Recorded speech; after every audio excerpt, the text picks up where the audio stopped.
Imagine lying down at night, not with your heart racing or your thoughts spinning, but with a deep sense of peace.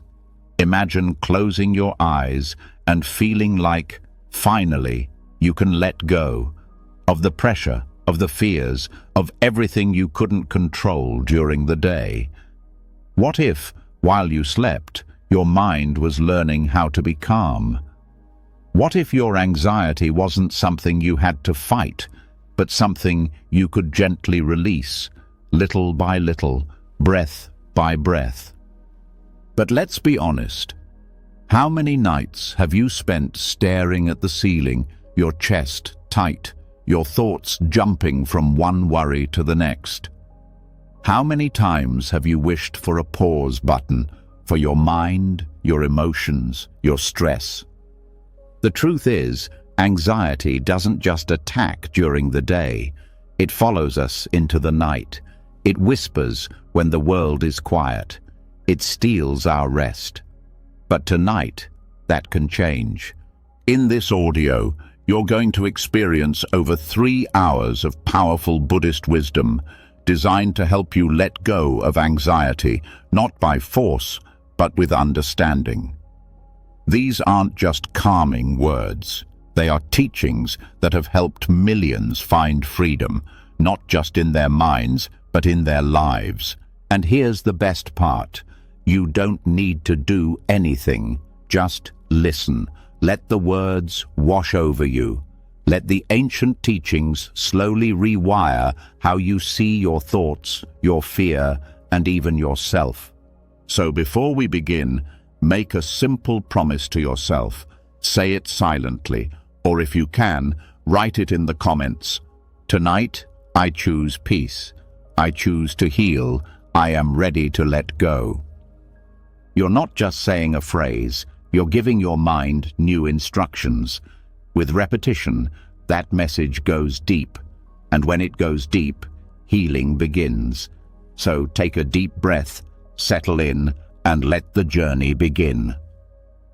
This could be the most peaceful night you've had in a long time.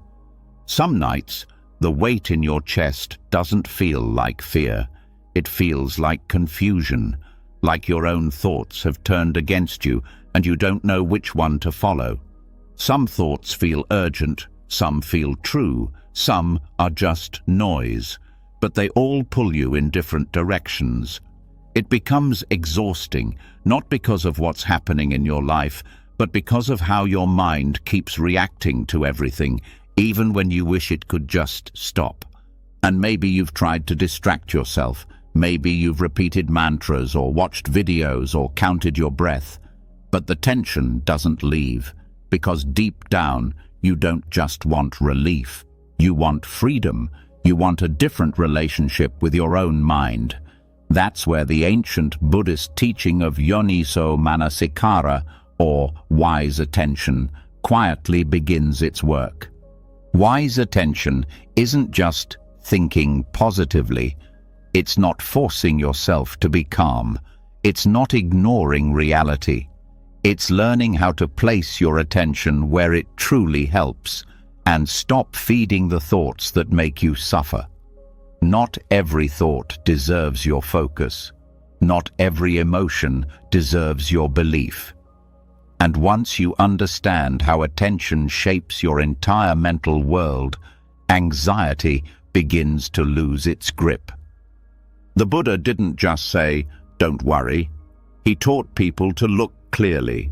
And when anxiety arises, wise attention gives you a choice, not between good and bad, but between reactivity and clarity. Let's explore how. The first thing to understand is this. Your attention is not neutral. Where you place it, what you feed with it, grows, and what you ignore weakens. This might sound simple, but it's the foundation of mental freedom. Attention is not just passive observation. It's like sunlight. Whatever you point it toward, you energize, and anxiety thrives on untrained attention. Think about how quickly an anxious thought multiplies. One small worry, what if I mess this up, becomes 10 others. Why do I always do this? What will people think? Why can't I stop thinking? Now, the original worry isn't even the problem. It's the spiral you've fallen into. That spiral begins with unwise attention, attention without awareness, attention that clings instead of questions. Wise attention is different.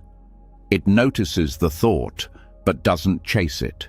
It observes the feeling without collapsing into it. It's not cold or distant. It's curious. Curious about how the mind moves, how sensations shift, how stories form. And when curiosity replaces judgment, fear starts to soften. In Buddhist psychology, yoniso manasikara is not optional. It is essential. Without it, the mind keeps falling into its old patterns: rumination, avoidance, self-blame. And each of those habits becomes a loop. But attention, directed wisely, breaks the loop, not by attacking it, but by seeing it clearly from the inside. This kind of attention doesn't suppress emotion, it illuminates it. And when fear is brought into the light of clear seeing, it changes. You realize fear is not solid. It's not fixed. It's not who you are. It's a visitor, sometimes loud, sometimes quiet, but always changing. And if it's changing, it's not permanent. If it's not permanent, it's not worth clinging to. And if it's not worth clinging to, you can let it go. But how? Not by wishing, not by resisting. You let go by seeing deeper. The Buddha once described two kinds of attention. One kind leads to suffering, the other leads to freedom. One kind feeds confusion, the other brings insight. And the difference between the two is not in what you're looking at, but how you're looking. Let's say a thought arises, I'm not good enough. If you look at it with unwise attention, you might believe it. You might replay every failure. You might feel it as truth. But if you bring wise attention, the same thought becomes an object of study. Not, is this true, but where did this come from? How does it feel in the body? What happens if I let it be without feeding it? That shift is powerful. Suddenly, you're not in the story anymore. You're observing it, not dissociating, disentangling. And in that space, anxiety loses the fuel it needs to survive. Wise attention works in layers. At first, it helps you interrupt reactive thoughts, but with practice, it begins to reveal the patterns underneath, the hidden assumptions, the old memories, the subtle fears that drive so much of your reactivity. You begin to notice how certain moods make certain thoughts seem more true, when really they're just louder. For example, anxiety often brings the illusion of urgency. Everything feels like it needs to be fixed now, but with wise attention, you see the urgency for what it is: a sensation, tight chest, racing mind, fast breath. That's it. You realize you don't have to believe the urgency just because you feel it, and that simple insight can open the door to calm. This attention also helps you see how thoughts pull the body into tension. That clenching in your stomach, it didn't come from nowhere. It came from the story you were playing 5 seconds ago. And once you know that connection, story to tension, you can stop rehearsing stories that hurt you. You can choose to place your attention on something steady, something neutral, even something beautiful. That's not avoidance. That's wisdom. There's a phrase in the teachings, what one frequently thinks and ponders upon, that will become the inclination of the mind. This isn't just poetry, it's mechanics. Your brain literally rewires itself based on what you repeatedly focus on. That means every moment of wise attention is not wasted effort. It's building a different future. A future where anxiety is not your home, but a passing cloud. And what happens when you practice this over time? You don't just get better at noticing thoughts, you get better at not reacting to them. You learn to pause, you learn to let go. You start recognizing that not all thoughts need a response. You can watch the waves without jumping into every one, and that is freedom. Now, let's talk about the deeper layer. Because wise attention doesn't just look at thoughts, it also looks at the one who's having them. And this is where the magic happens. Anxiety often builds around the belief. This is my fear, I am anxious, something is wrong with me. But with wise attention, you start to see these thoughts come and go. These feelings arise and pass. So where is the me in all of this? You realize the thoughts are not you. The emotions are not you. The sensations are not you. They're happening in awareness, but they are not your identity. This is not detachment. This is insight. You are not the storm. You are the sky it passes through. And when you stop identifying with every mental movement, anxiety loses its power to define you. You may still feel it, but it doesn't consume you. It becomes a part of experience, not a prison. Now here's something that's rarely talked about. Attention is not just what you focus on, it's also what you turn away from. Many times, anxiety grows because we keep turning away from what scares us. Not directly, but subtly. We distract. We overthink. We try to control. All of this is a form of avoidance. Wise attention turns back toward the fear, not aggressively, not harshly, but gently, with kindness, with patience. It says, "Let me see you, fear. Let me understand you." And in that willingness to look, the fear begins to dissolve. Because fear is often not what it seems. Sometimes it's just sadness that hasn't been heard. Sometimes it's a memory that never got to heal. Sometimes it's just energy, tight, buzzing, intense, but not dangerous. When you bring attention with gentleness, you start hearing what the anxiety has been trying to say beneath the noise.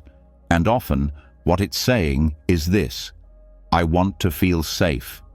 And here's the good news. You can create that safety, not by controlling life, not by fixing every problem, but by training attention, by choosing to meet your experience with care. You learn to anchor yourself, not in perfect circumstances, but in present awareness. Some nights, that might mean just staying with the breath, not to escape, but to stabilize. Other nights, it might mean placing your hand on your heart and saying, I see you, I'm here with you. That is wise attention too. It's not always about insight. Sometimes it's about kindness. Because wise attention is not cold analysis. It's loving clarity. It sees through illusion without rejecting the one who's caught in it. And that kind of seeing, it heals, quietly, slowly, but deeply. So tonight, as your mind starts to settle, let yourself trust that the way you look matters, that how you relate to your inner world changes what grows there. Let go of the fight. Let go of the story and return to this moment. Not to fix it, but to see it. Not to chase peace, but to rest in awareness.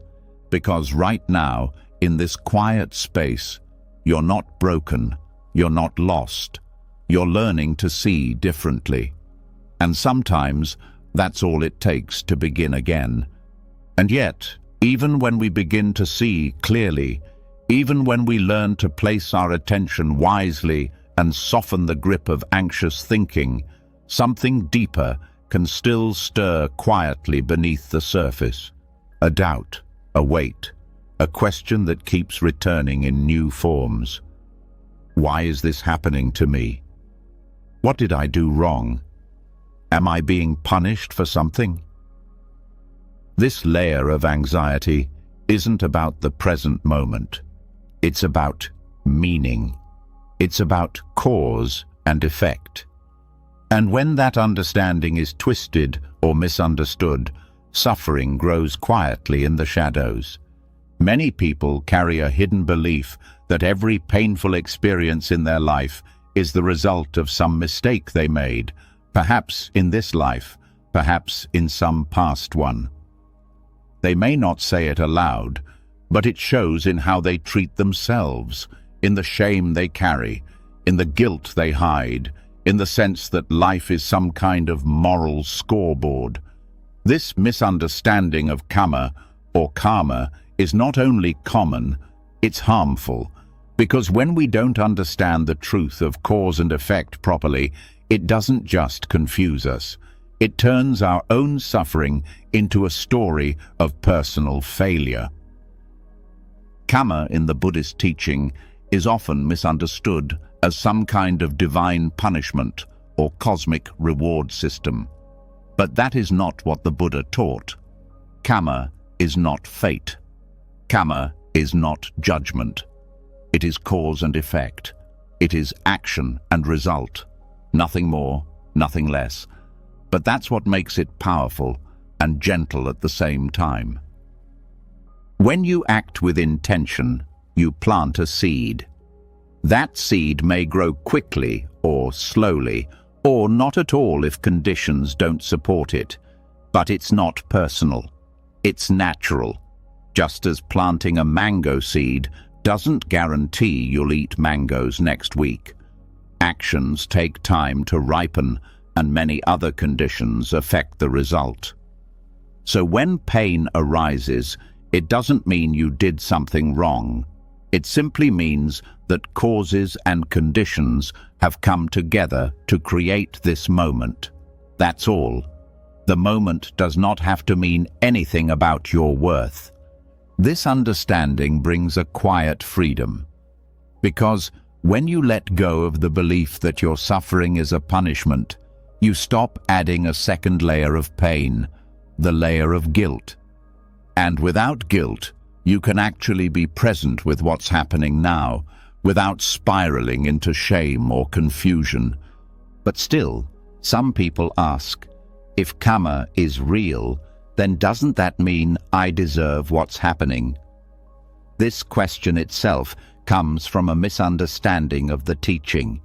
The Buddha never said, you deserve your suffering. He said, all things arise based on causes and conditions. That includes your thoughts. That includes your emotions. That includes the environment you're born into. Most of those conditions are beyond your control. You didn't choose your family, your culture, your genetics, or the majority of your early experiences. And yet, they shaped how your mind works today. So where is the space for blame? Right. Understanding of karma removes both arrogance and shame. It helps you see no one is above suffering and no one is cursed by it. It's not about blame, it's about responsibility. The difference is subtle but deep. Blame freezes us in the past. Responsibility gives us power in the present. With right view, we stop asking, why did this happen to me? And we start asking, what can I learn from this? How do I move forward skillfully from here? And that's what the Buddha was pointing to all along. not a system of rewards and punishments, but a law of natural unfolding. When we think in terms of, "I must have done something bad," we reduce this vast, interdependent life to a small, self-centered narrative. But wise reflection opens the view. Maybe this pain is not here because you failed. Maybe it's here because the conditions for it came together. And now, your choice is how to meet it. This turns anxiety from something to fear into something to understand. Instead of spinning in thoughts like, "Will this keep happening?" or "Is the universe against me?" you come back to simplicity. This moment is the fruit of past causes. My response now is planting the seeds for the next. And when you really take this to heart, your anxiety changes shape. It no longer feels like a trap. It becomes a teacher. You begin to notice how certain habits of mind, judging, avoiding, overthinking, create more agitation, and how other habits, pausing, breathing, being kind, start to shift the tone of your experience. You become less reactive, not because you're suppressing emotion, but because you're learning what actions support peace. The mind quiets not by force, but by understanding. You see how you've been feeding the very cycle you wish to escape, and you stop. Not because someone told you to, but because you've tasted the difference. You feel the truth in your own body. And here's something even more powerful. Once you understand that your present actions matter more than your past mistakes, you start to treat yourself differently. You stop trying to punish yourself into peace. You stop waiting for the past to fix itself, and you begin to live in the present as someone who deserves kindness. This shift is everything, because when anxiety hits, it often grabs onto some story from your past, a moment of failure, a wrong decision, a regret. And it says, "Look, this is who you are. This is why you don't deserve peace." But if you understand karma properly, you respond differently. You say, "Yes, that happened. And yes, it may have set some things in motion. But what I do now matters more than what I did then." And that response changes the cycle. That's how healing begins. It also helps you relate more gently to others, because once you understand that people's actions come from their conditions, their fears, their ignorance, you stop expecting them to be perfect. You stop holding grudges in the same way. You stop needing them to make up for it before you can let go. This doesn't mean you excuse harm. It means you stop adding extra pain on top of what already exists. You stop carrying what isn't yours. And in that release, anxiety loses one of its biggest fuel sources: resentment. Because when you hold on to the belief that someone should have acted differently, you're fighting with reality. You're wishing the past were different. And every time you replay that fight, you feel more powerless. But when you say, "That happened, I can't change that, but I can choose how I carry it now," you shift from helplessness to agency. Understanding karma also protects you from magical thinking. That belief that if you just think good thoughts or do enough right things, nothing bad will ever happen to you. That belief creates more anxiety, not less, because when something painful does happen, you feel like you failed. But life isn't a vending machine. You don't press a good deeds button and get guaranteed peace. What the Dhamma teaches is more honest and more empowering. Life includes joy and sorrow, praise and blame, gain and loss. No one escapes that. But how you respond to it, how you meet each moment, that is where your power lives. That is where karma is alive, in your choices, not your fate. Even your relationship to anxiety is shaped by this. Do you meet it with fear or with interest? With avoidance or with care? Every moment of reaction is a new seed. Every moment of attention is a new condition. And when you stop trying to control every outcome, you create the space to respond wisely, without needing everything to be perfect first. This also changes how you look at healing. Many people carry the idea that healing means never feeling anxious again. That's not realistic, and it's not necessary. What matters is whether you relate to your anxiety with wisdom or with confusion. Do you use it as a trigger to wake up, or do you let it drag you into habits that only make it worse?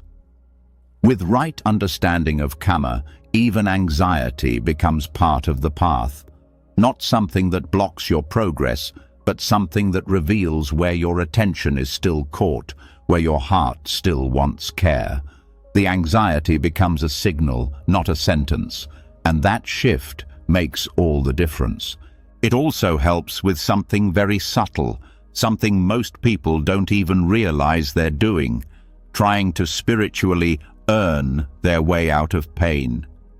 People meditate harder, chant more, donate more, all in the hope that maybe, finally, life will be calm. But when you understand karma clearly, you see, this isn't a transaction. It's not about how much you give, it's about how deeply you see. Wisdom, not bargaining, brings peace. So, if you're tired of blaming yourself, tired of fearing the future, tired of carrying guilt like armor, let this teaching meet you where you are. You are not your past. You are not your thoughts. You are not being punished by life. You are part of a vast unfolding of cause and effect, moment by moment, breath by breath. And within that unfolding, there is space. Space to choose, space to respond, space to begin again. And tonight, as you rest, you don't need to figure everything out. You don't need to control what happens tomorrow. All you need to do is remember this. Your response right now is your karma. Let it be gentle. Let it be wise. Let it be kind. Because peace isn't something that comes later.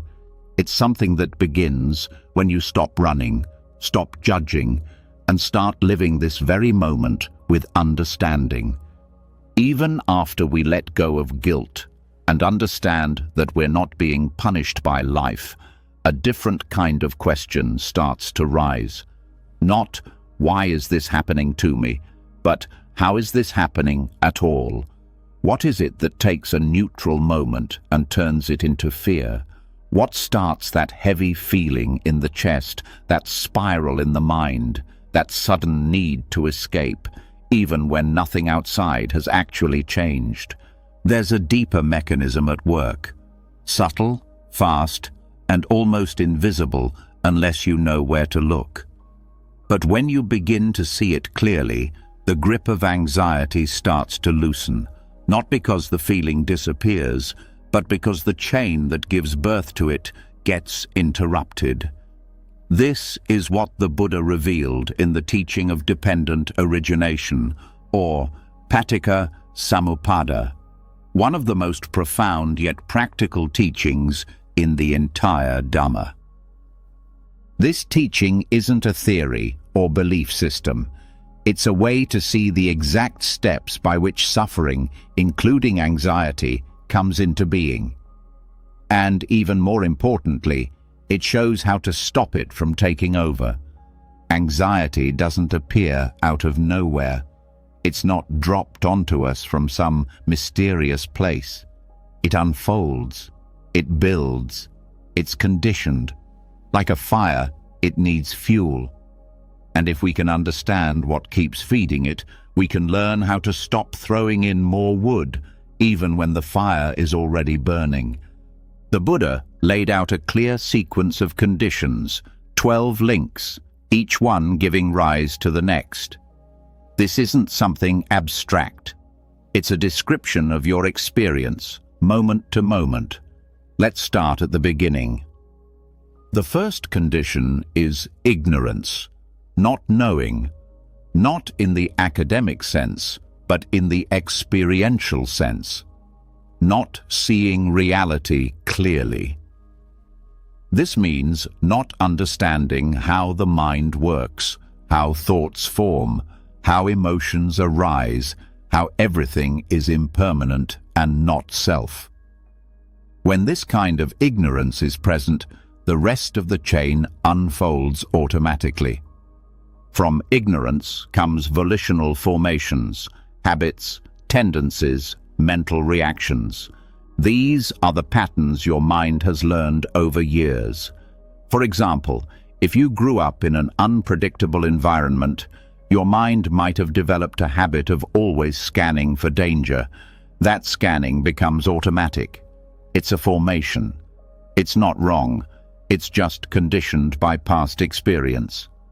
Then comes consciousness, the awareness that gets shaped by those patterns. You don't just see the world, you see it through the lens of those formations.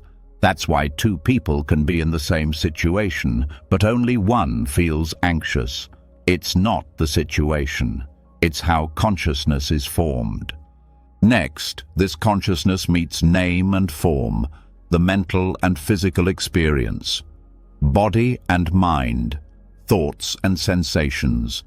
You begin to feel that rising tension in your stomach, that unease in your chest, those background thoughts starting to stir. Then comes the 6 sense bases: sight, sound, smell, taste, touch, and mind. Yes, the mind is considered a sense in Buddhism. It receives thoughts the way the eyes receive light. The moment you think something like, "I don't feel safe," that's the mental sense in action. Once a sense base is active, contact happens. Your mind touches an object, whether it's a sound, a thought, a memory. And the moment contact happens, feeling arises, not emotions. This means the feeling tone, pleasant, unpleasant, or neutral. That slight discomfort, that tightness, that's the early signal. It hasn't become anxiety yet, but it's moving in that direction. And now comes the turning point: craving. If the feeling is unpleasant, the mind wants it to go away. If it's pleasant, the mind wants it to stay. This is the root of the chain, the wanting. Wanting something to be different from how it is. In anxiety, this usually shows up as, "I need to fix this now," or "I can't feel this," or "something is wrong." That grasping response adds fuel. Next comes clinging, holding on tightly. Not just craving relief, but becoming mentally stuck. Obsessing, repeating the story, believing the thoughts. This is where anxiety stops being a wave and starts becoming a storm. The mind attaches. It no longer watches the feeling. It becomes the feeling. From clinging, becoming arises. You start becoming a version of yourself that is anxious. Not just, "I feel fear," but "I am afraid. I am not okay." The identity locks in. This is where the self begins to feel fragile, unsafe, threatened. And that leads to birth. Not literal birth, but the birth of the full anxious state. Now, it's no longer a small wave in the mind. It's a full emotional reaction. The heart is pounding, the thoughts are racing, the body is bracing. A whole inner world has been created, and it feels real. But even that isn't the end. From birth comes aging and death, which means decline, fear of loss, fear of things falling apart. You feel the dread that this moment will stay forever, or that it's a sign of something worse to come. That sense of doom, that's the final link in the chain of suffering. This is how anxiety builds, not in one jump, but in small, interlocking steps. And now comes the liberating truth. If you interrupt any part of the chain, the whole cycle begins to break down. You don't have to fight the entire thing. You just have to meet it with awareness at any one point, and that changes everything. For example, if you can recognize the feeling tone, just that the moment feels unpleasant, without immediately reacting to it, you stop craving from forming. And if craving doesn't arise, there's nothing to cling to. No identity is born, no spiral begins. Or maybe you catch the craving, but you don't follow it. You feel the urge to fix, to escape, to distract, but instead you pause, you breathe, you stay. That pause is wisdom. That pause is freedom. The power of this teaching is that it doesn't ask you to suppress anxiety. It invites you to understand it. And in understanding, there's space. Space to choose differently. Space to respond with wisdom instead of habit. This also reveals something very beautiful. Anxiety is not personal. It's not a character flaw. It's not a sign of failure. It's a process, a natural, conditioned unfolding. And processes can be unlearned, step by step. When you start to observe this chain in real time, you'll notice just how quickly it happens. A tiny discomfort can trigger a wave of mental construction. But the more you see it, the more you can step back and say, there it is. Contact, feeling, craving, clinging. I see you. And that seeing itself is what begins to dissolve the power it has over you. Eventually, you start to intervene earlier in the chain. You notice the bodily sensations before they turn into thoughts. You notice the tone of a thought before you believe it. And you start to bring in new habits, curiosity instead of fear, patience instead of urgency, softness instead of control. And maybe most importantly, you begin to trust that your mind is trainable. You stop seeing yourself as broken and start seeing your inner world as something you can work with, shape, and care for. You develop confidence in your own capacity to respond wisely, not because you always feel calm, but because you've seen clearly what anxiety is made of. This also helps with another common struggle, the fear that anxiety will never go away. When you don't understand the process, anxiety feels like a permanent identity. But when you see it as dependent origination, you realize this is just a chain, and every link in that chain is impermanent, changing, breakable. You stop asking, how do I get rid of anxiety forever? And start asking, where in this process can I bring clarity right now? That's a question rooted in power, not fantasy. And the more you practice, the more your system starts to reorganize. Not because you force it, but because old patterns that once went unnoticed now have a light shining on them. You might still feel the ripple of anxiety, but you no longer build a house in it. You let it pass. You let it go, not by ignoring it, but by not constructing it further. This is how the teachings protect us, not by making life perfect, but by helping us stop creating more pain on top of what already arises. And so, as you rest, even if thoughts continue, even if feelings stir, know this: you are not caught in a trap. You are simply watching a process. You don't have to fear it. You just have to know how it works. And with each moment of clear seeing, you take one link out of the chain, one moment of freedom, one breath of space, one step toward peace. Sometimes what wears you down isn't loud. It isn't the kind of fear that hits you all at once. It's the background noise, the heaviness that never really lifts, the unease you can't name, the tension you carry without knowing when it started. It's waking up already tired. It's feeling like you're always on, even when nothing is happening. This is the kind of suffering that doesn't scream, it hums beneath the surface. And it's the kind of anxiety that is hardest to see because it feels so normal. After learning how anxiety arises through causes and conditions, there's still one part of the puzzle left to uncover. What's silently feeding the system even when everything seems fine on the outside? That's where the understanding of sankhara dukkha comes in, what the Buddha called the suffering of conditioned formations. This is the most subtle form of dukkha, and it's often the most overlooked.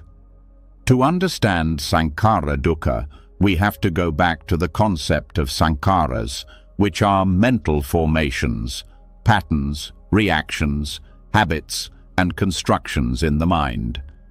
They include thoughts, intentions, emotions, memories, beliefs. Some are obvious, like anger or fear. Others are invisible unless you know how to look. But whether loud or quiet, sankharas shape how we feel and how we perceive every moment of life. When we experience chronic anxiety that doesn't seem to have a cause, often what we're actually feeling is the effect of unexamined, layered mental formations. These formations are like background apps running in your mind, small on their own, but draining when they all pile up together.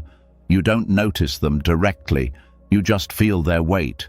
Every time you assume something bad will happen, every time you brace for judgment, every time you subtly criticize yourself in the background of your thoughts, that's a sankhara in action.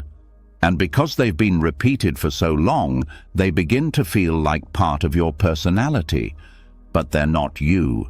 They're just mental habits that formed under specific conditions and then kept running. This is where mindfulness begins to do its deeper work, not just noticing thoughts, but noticing how they're built. Not just seeing anxiety, but seeing the patterns that quietly give rise to it before the emotion even starts. Sankharas are the scaffolding of your experience, and most of the time, they're shaping how you feel without your permission. For example, take the way we often talk to ourselves internally, the tone we use, the expectations we carry, the rules we've absorbed about what we're allowed to feel, how we should behave, who we have to be in order to be okay. These aren't just ideas, they are sankharas, and they are shaping your body, your nervous system, and your emotional state every day. And here's the deeper truth. You don't have to be thinking anything clearly negative for these sankharas to create suffering. It's enough that the mind is constantly constructing experience through filters, through judgment, planning, control, comparison, resistance. Even neutral thoughts become heavy when they're pushed through layers of subtle tension. This is the engine behind that low-grade anxiety that never seems to go away. The mind, without noticing, keeps building reality out of assumptions, keeps narrating, keeps analyzing, keeps positioning the self as a thing that needs defending or improving. And all of this happens so fast, so quietly, that it becomes the baseline until you begin to see it. And seeing it doesn't mean stopping it by force. You can't fight sankharas. You meet them with understanding. You learn to notice the effort behind the moment, the way your thoughts try to prepare you, the way your body stays slightly braced, the way your attention scans ahead, even when there's no threat. All of this is the product of mental formations trying to protect you, often in ways that are no longer needed. For many people, this protection formed early. A child learns to predict, to stay ahead, to make sense of things, to avoid pain. The mind learns to build structures around those lessons. But years later, even when those strategies no longer serve, the sankharas continue. And because they were meant to help, they don't feel like a problem. They feel like survival. This is why understanding sankhara dukkha is so important in working with anxiety. You stop looking only at the spikes of fear and start seeing the steady pressure of construction. You begin to feel where the mind is constantly shaping reality and how tiring that really is. And slowly, you begin to disidentify from those mental movements, not in a cold or detached way, but with compassion. You see that the inner critic is just a formation. The worry loop is just a formation. The need to always be planning is just a formation, and none of these formations are fixed. They're patterns, which means they can change. This is the path of gentle dismantling, not destroying the mind, but unlearning the parts of it that cause unnecessary pain. You begin to sense when something is being added to the moment, some layer of commentary, some subtle push or pull, and you learn to soften that, to rest before the construction starts, to come back to simplicity.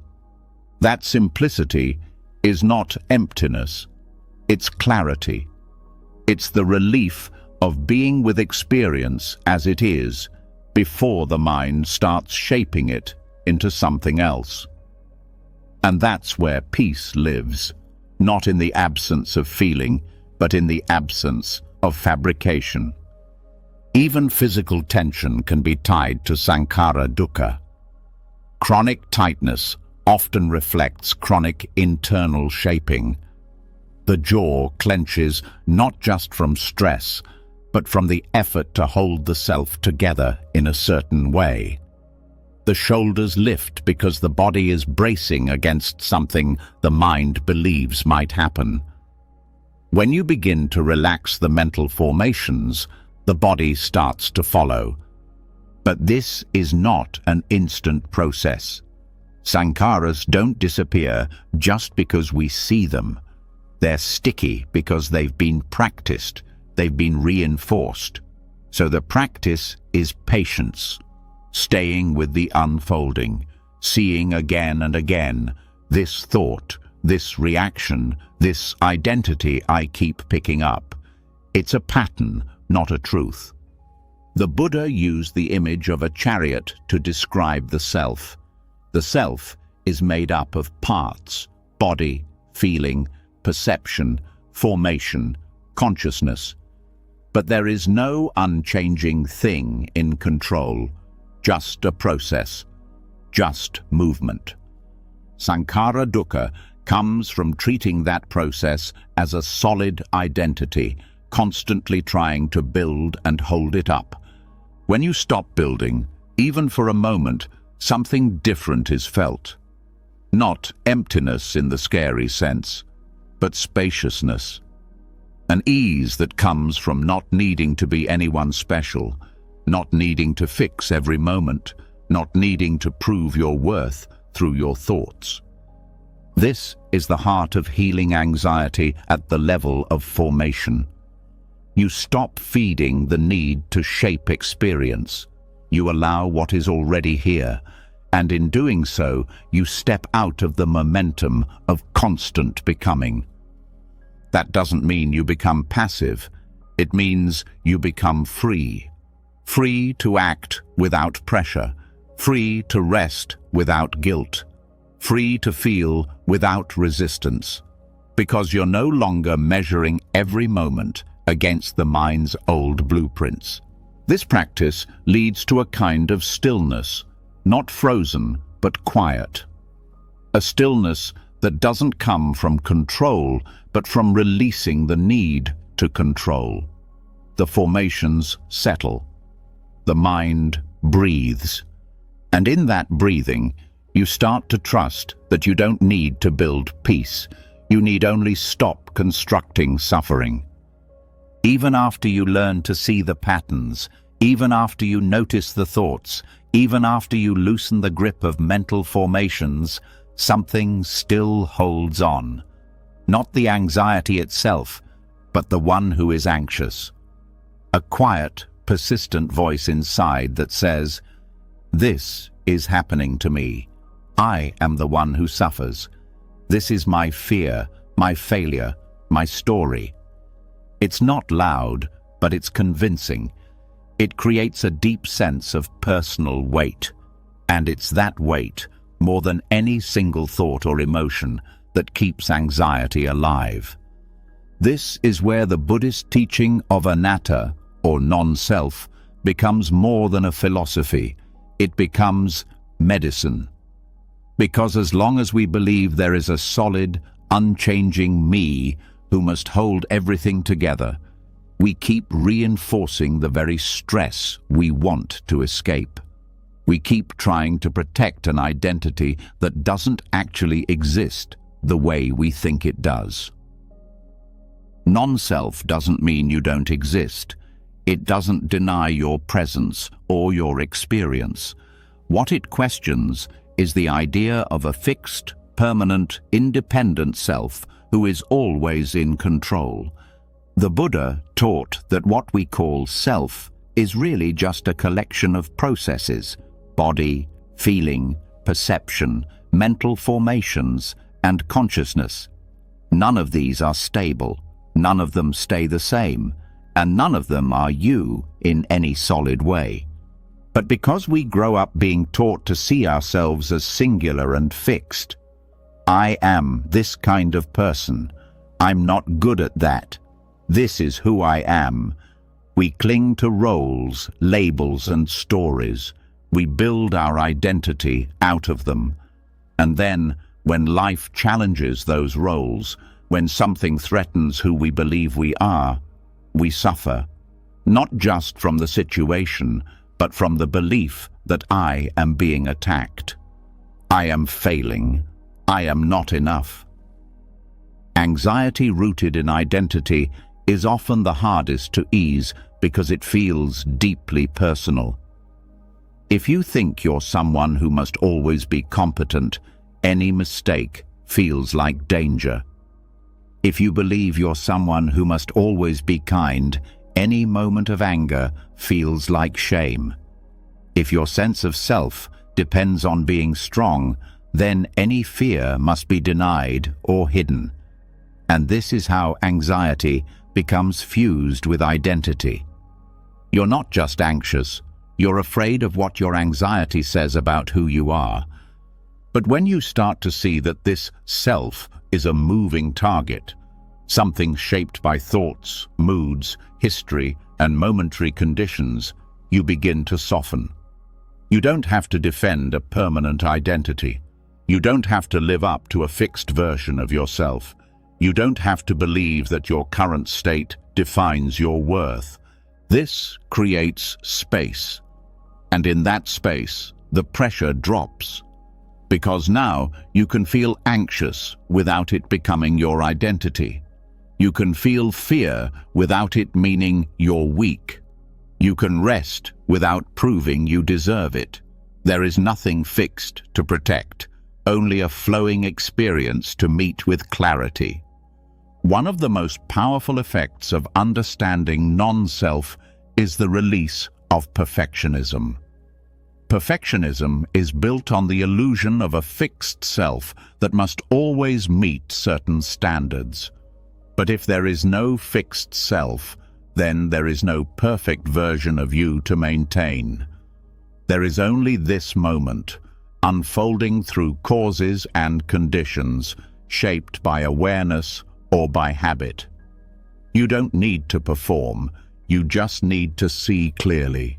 Even emotions like shame and guilt start to loosen when viewed through the lens of anatta. Shame depends on the belief that I am bad. Guilt whispers, I should have done better. But when you see that your actions, your thoughts, even your mistakes are not owned by a solid self, but are simply the results of countless conditions, you can take responsibility without punishment. You can learn without collapse. You can feel without drowning. This doesn't make you careless, it makes you compassionate, because now you treat yourself the way you would treat any other changing process, with attention, with care, and without the need to hold a grudge against yourself. Anatta also helps dismantle social anxiety. Much of our fear in social situations comes from trying to protect a certain image. We want to be seen as competent, likable, intelligent, calm, and we're terrified of being exposed as anything less. But when the self is seen as fluid and conditioned, these fears lose their teeth. What is there to defend? If the self is not fixed, then social approval becomes a passing wave, not a definition. You can show up without needing to prove who you are. You can speak without rehearsing every word. You can connect without shaping every moment. And that brings a quiet confidence, not the confidence of ego, but the confidence of no longer needing to be a solid somebody. Understanding anatta also helps with the fear of change. When we think there's a me that must stay in control, every shift in life feels threatening. Change means loss. Uncertainty means risk. But when the self is seen as part of the change itself, as something also moving, flexible, and empty of solidity, then change is no longer a threat to identity. It's just part of the process. You're not being undone, you're unfolding. Even the fear of death is softened by this understanding. What dies when there is no fixed self? The body returns to elements. The mind ceases activity, but the story of me ends only because it was never a fixed thing to begin with. This doesn't erase grief or sadness, but it releases the fear that your value depends on continuation. In daily life, practicing with anatta means watching how often you say I or mine in your mind. I can't handle this. My anxiety. This always happens to me. You start to catch the moment when ownership creeps in, and you question it, not to erase your experience, but to soften the grip. You shift from my suffering to suffering is present, from I am overwhelmed to overwhelm is arising. That shift may seem small, but it's a doorway to freedom, because the moment you stop personalizing pain, you stop multiplying it. You meet it as it is, without adding the burden of identity, and that changes the entire flavor of experience. Meditation on non-self can be deeply transformative when done gently. It's not about convincing yourself you don't exist. It's about turning your attention toward the processes that make up your experience and noticing how none of them can be held as me or mine in any stable way. Thoughts come and go, emotions shift, sensations change, perceptions vary. Even the sense of being a witness is a condition, subtle but not permanent. This seeing doesn't make you disappear, it makes you free. Because now you're not trapped in the stories the mind tells about you. You're not trapped in your worst moment or your proudest one. You're not reduced to your history, your diagnosis, or your self-image. You're something simpler, more open, and far less burdened. When anxiety comes again, and it will, it doesn't have to mean you've failed. It doesn't have to mean anything about you at all. It's just a wave, a formation, a passing moment in a mind that is capable of clear seeing. You don't have to fix it. You don't have to fight it. You can simply remember, this, too, is not self. And when you live from that place, you begin to walk through the world more lightly. You're no longer building an identity with every choice.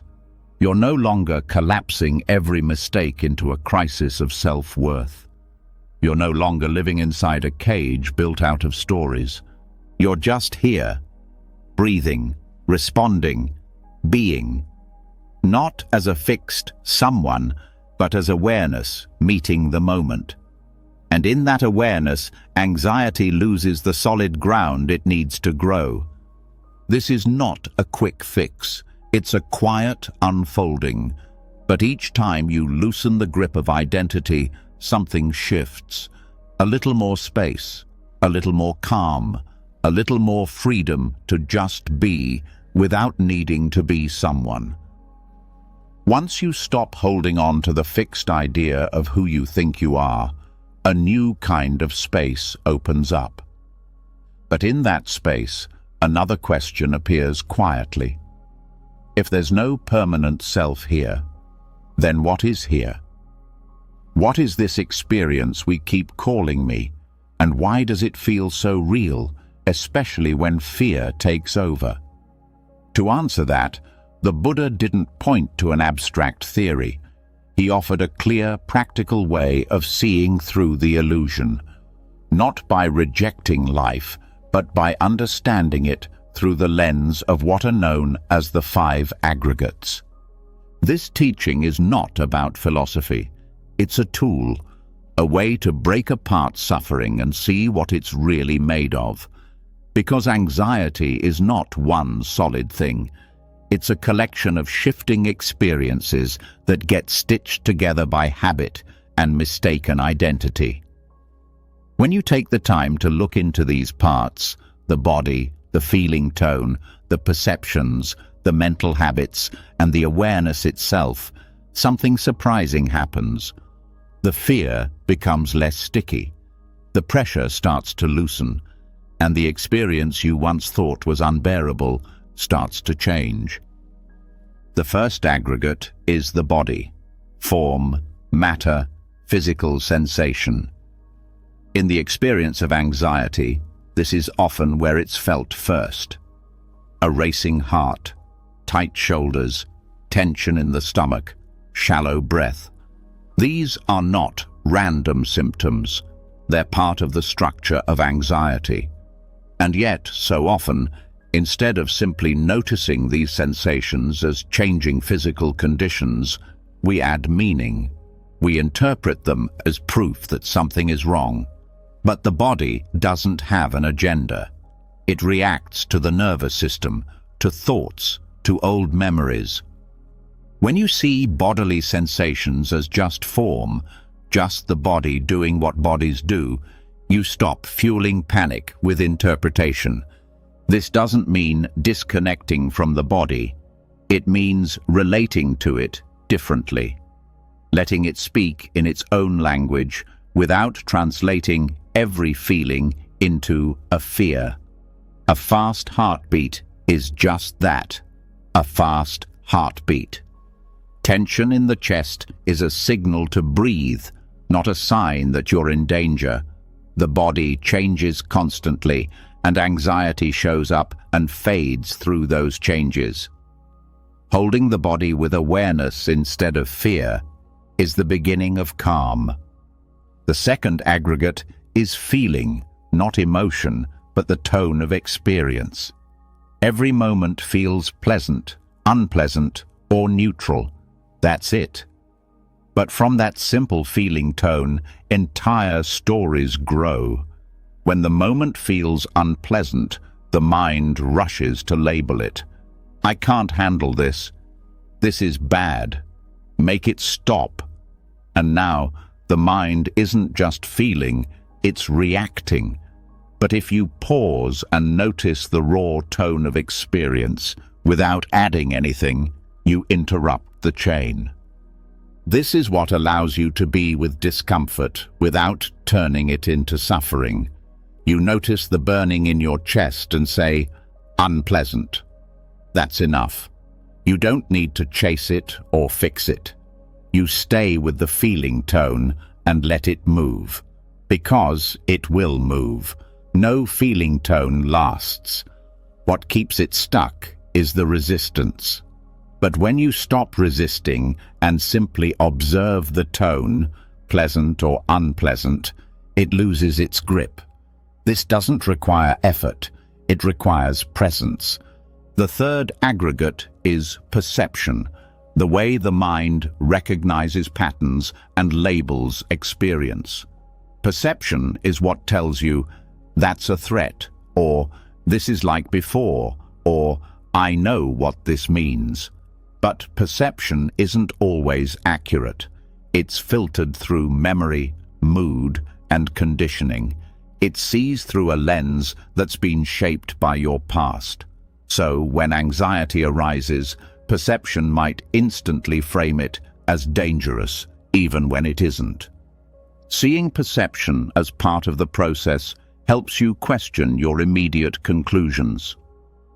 Just because something feels similar to a past experience doesn't mean it is the same.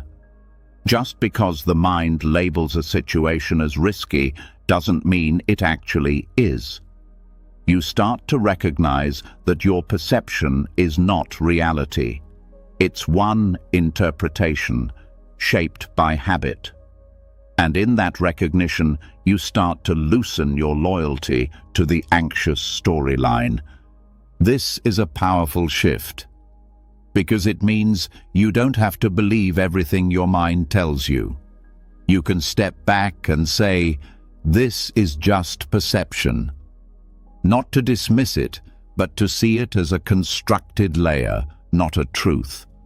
You stop treating every judgment as fact, and slowly the mind becomes more flexible, more open, less reactive. The fourth aggregate is mental formations, intentions, habits, emotions, moods, reactions. These are not random. They are shaped by how you've lived, what you've experienced, and how you've responded in the past. In anxiety, this often shows up as overthinking, rehearsing worst-case scenarios, trying to control everything. These formations are active forces in the mind, and they're often trying to help, but they usually help in ways that create more stress. When you start to see these mental formations for what they are, patterns, not commands, you create distance. You notice a wave of panic rise and say, this is a formation. You notice the need to predict every outcome and label it, not with shame, but with clarity. This is just a pattern, a deeply practiced one maybe, but not personal, not permanent. And that allows you to stop reacting automatically. You recognize that just because a thought comes up doesn't mean it needs to be followed. Just because a plan forms doesn't mean it must be carried out. You start to choose your response, not be ruled by it. The mind becomes less chaotic because you stop fueling its momentum. The fifth aggregate is consciousness, the bare knowing, the awareness of what's happening. This might seem like the most neutral part, but it's also where subtle clinging can arise. We often hold on to awareness itself as a kind of hidden identity. I am the one who sees this. But even that sense of observer can be deconstructed. It's not you, it's just the knowing function. It's happening on its own, not controlled by a self. When you stop identifying with consciousness as something you own, you allow experience to flow more freely. You don't need to grasp at awareness or turn it into a position. You simply allow it to reflect what's arising, like a mirror. This is the deepest kind of letting go. You rest in knowing, without adding the burden of a knower. Working with the aggregates this way doesn't mean rejecting any part of yourself. It means understanding the parts so well that they no longer hold you captive. You see what's really happening in anxiety: a tightening around sensation, a reaction to unpleasantness, a misreading of perception, a clinging to mental habits, a mistaken view of awareness as self. When these pieces are seen clearly, the fear starts to dissolve. Not all at once, but steadily. You're not getting rid of anxiety.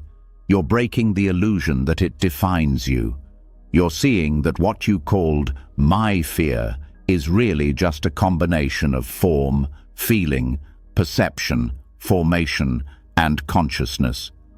A temporary assembly, nothing solid, nothing fixed, nothing that needs to be controlled.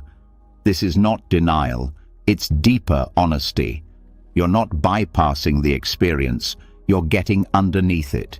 And what you find there is not emptiness in the painful sense, but emptiness in the liberating sense.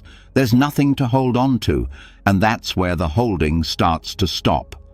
Through the lens of the aggregates, experience becomes less overwhelming. You can feel what's here without drowning in it. You can breathe through tension without becoming the tension. You can watch thoughts move without chasing or fearing them. Each part is just that, a part, no longer mistaken for the whole. This is how the mind begins to quiet, not through suppression, not through distraction, but through understanding, deep, direct, moment-by-moment seeing. And as you stay with this way of looking, the ground under your anxiety starts to shift. You're no longer trying to fix every thought. You're no longer trying to escape every emotion. You're no longer carrying the burden of being someone who must always feel okay. You're just watching the pieces rise and fall, with kindness, with steadiness, with no need to hold. And as that watching becomes more stable, a new clarity emerges, one that sees not only the aggregates, but also the way we relate to them. The beliefs we add, the ideals we hold, the rules we follow about who we should be. This is where the inner judge lives, and now we turn to that voice, the one that tries to keep us in line but ends up keeping us afraid. It's time to meet it with understanding, not to silence it, but to free ourselves from its grip.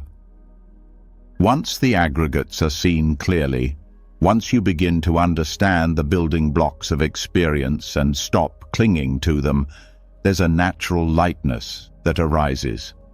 But for many, that lightness doesn't last, because even when you know the fear is not who you are, even when you know thoughts are just patterns, something else rises quietly to take their place. A whisper in the back of the mind, a voice that says, "You should have known better.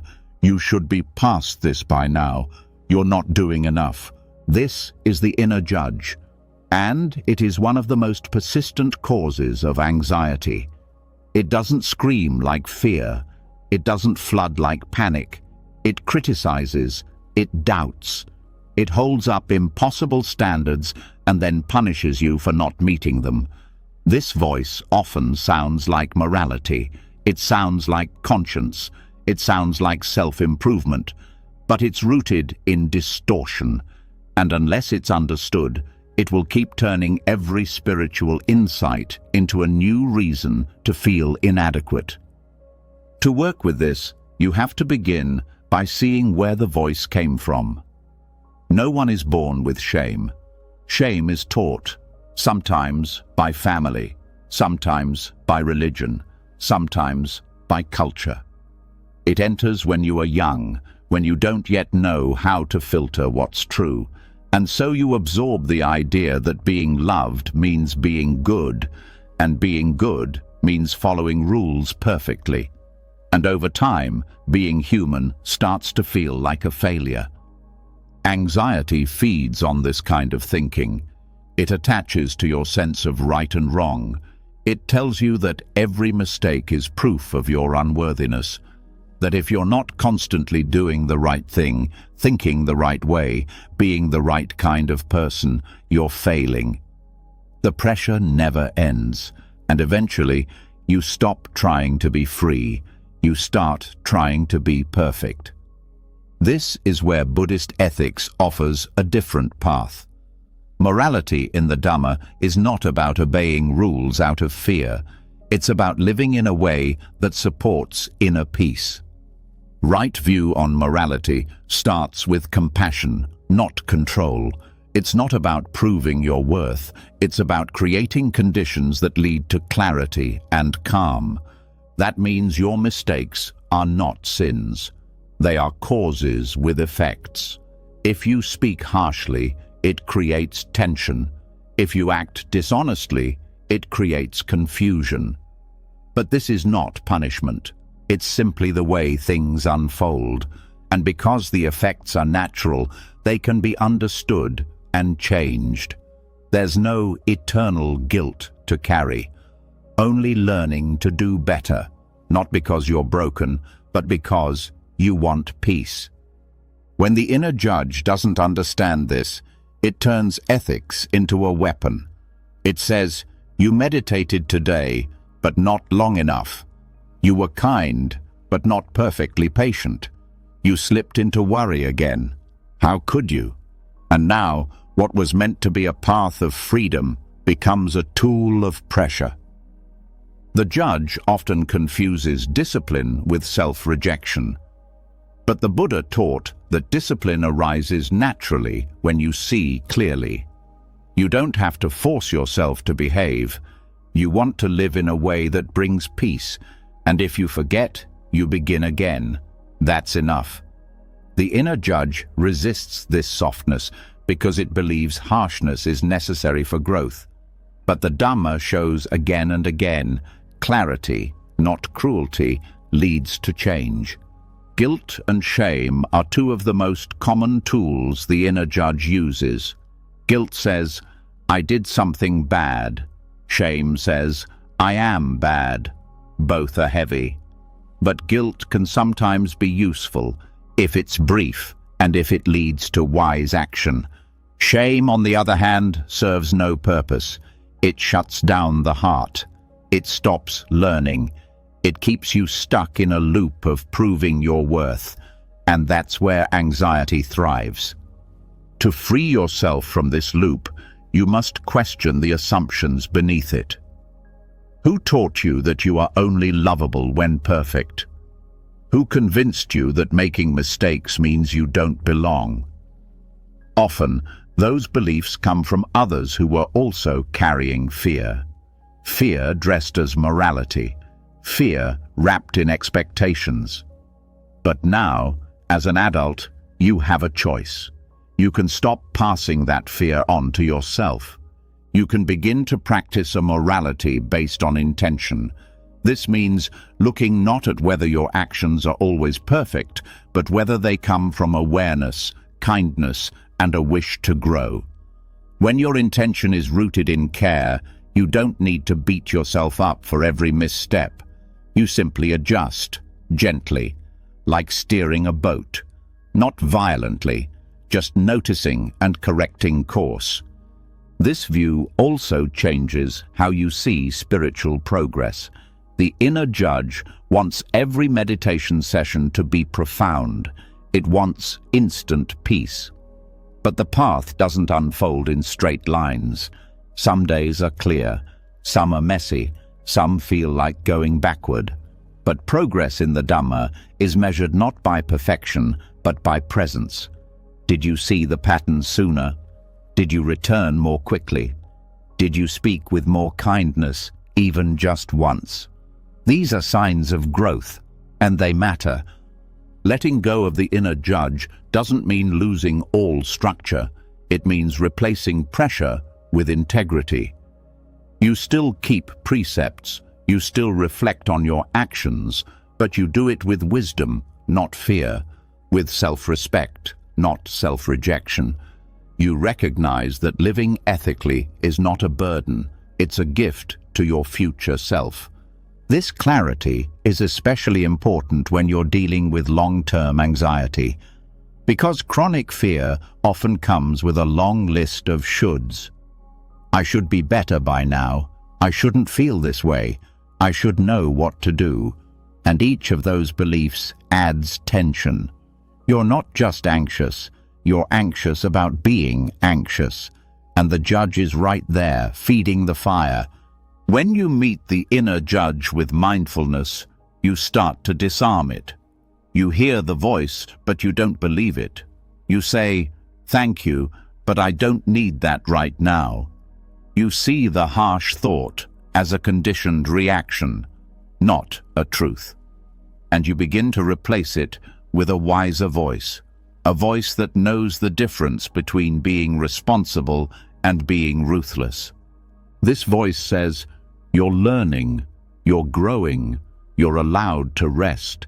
It doesn't excuse harmful actions, but it understands that growth takes time, that learning involves mistakes, that peace can't be forced. This voice becomes your inner teacher, not soft because it's weak, but soft because it's clear. And as this new voice becomes stronger, you begin to relate differently to others too. The perfectionism that once made you judge yourself also made you critical of others. You expected them to meet impossible standards because you expected the same of yourself. But now, as you offer yourself more compassion, you begin to offer it to them too. This shifts your whole emotional landscape. You're no longer bracing for criticism. You're no longer trying to prove your worth. You're no longer trapped in a loop of moral panic. You're simply living, breathing, doing your best. And when you fall short, you get up. No drama, no judgment, just learning. Even the most difficult emotions begin to feel more workable. Because now you're not judging yourself for having them. You're meeting them as part of the human experience. You no longer think you're failing just because you feel overwhelmed. You no longer punish yourself for not having all the answers.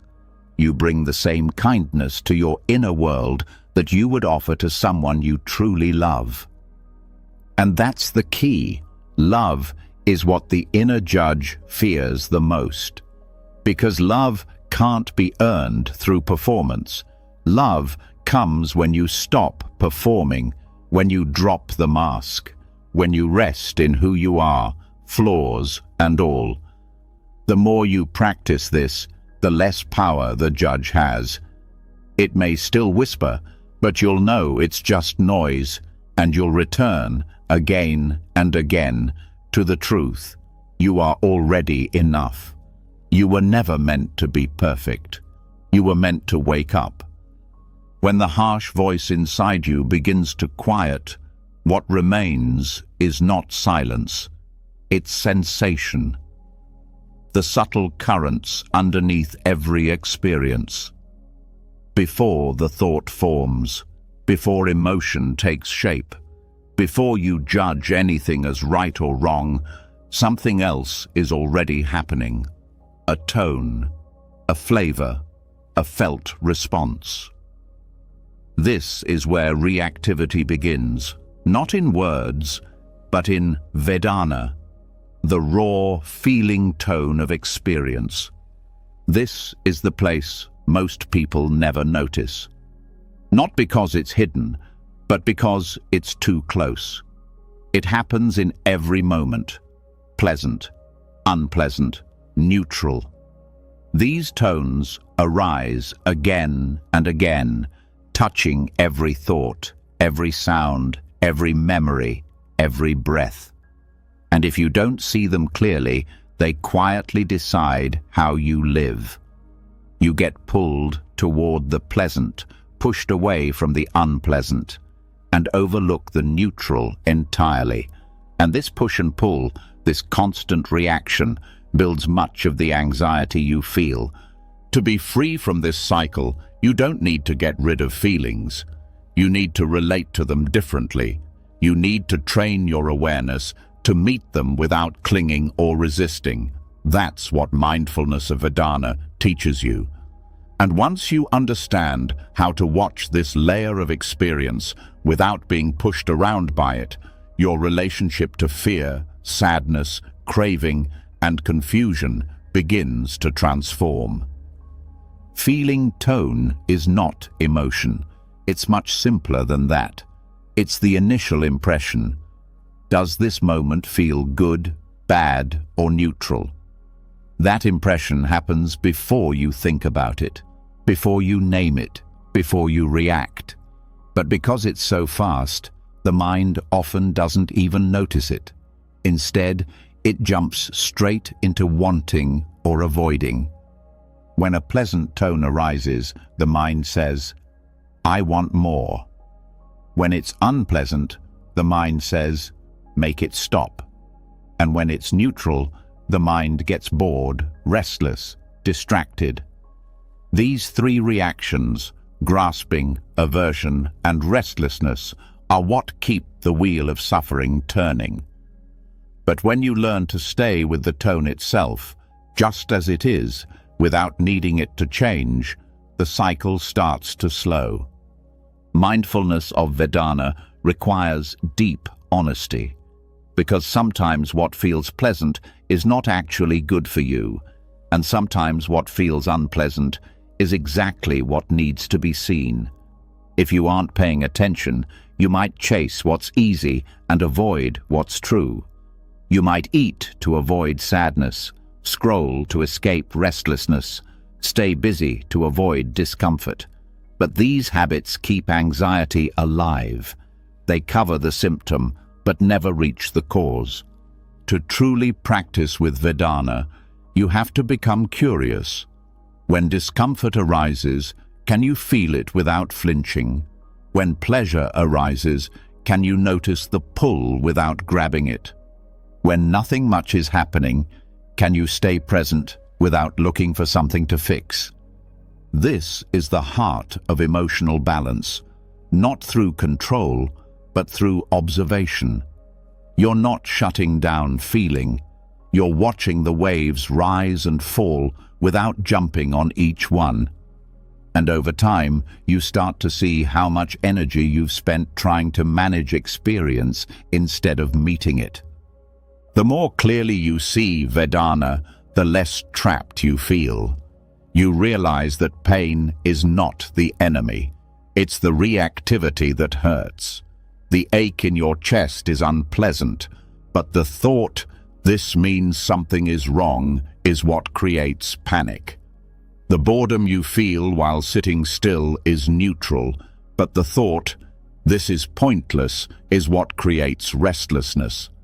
By staying with the tone without adding the story, you short-circuit the suffering.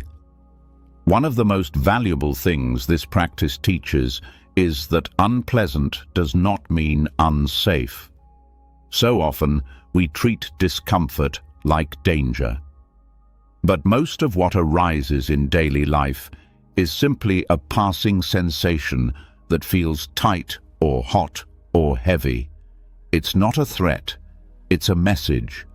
And when you stop trying to shut it down, you can hear what it's saying.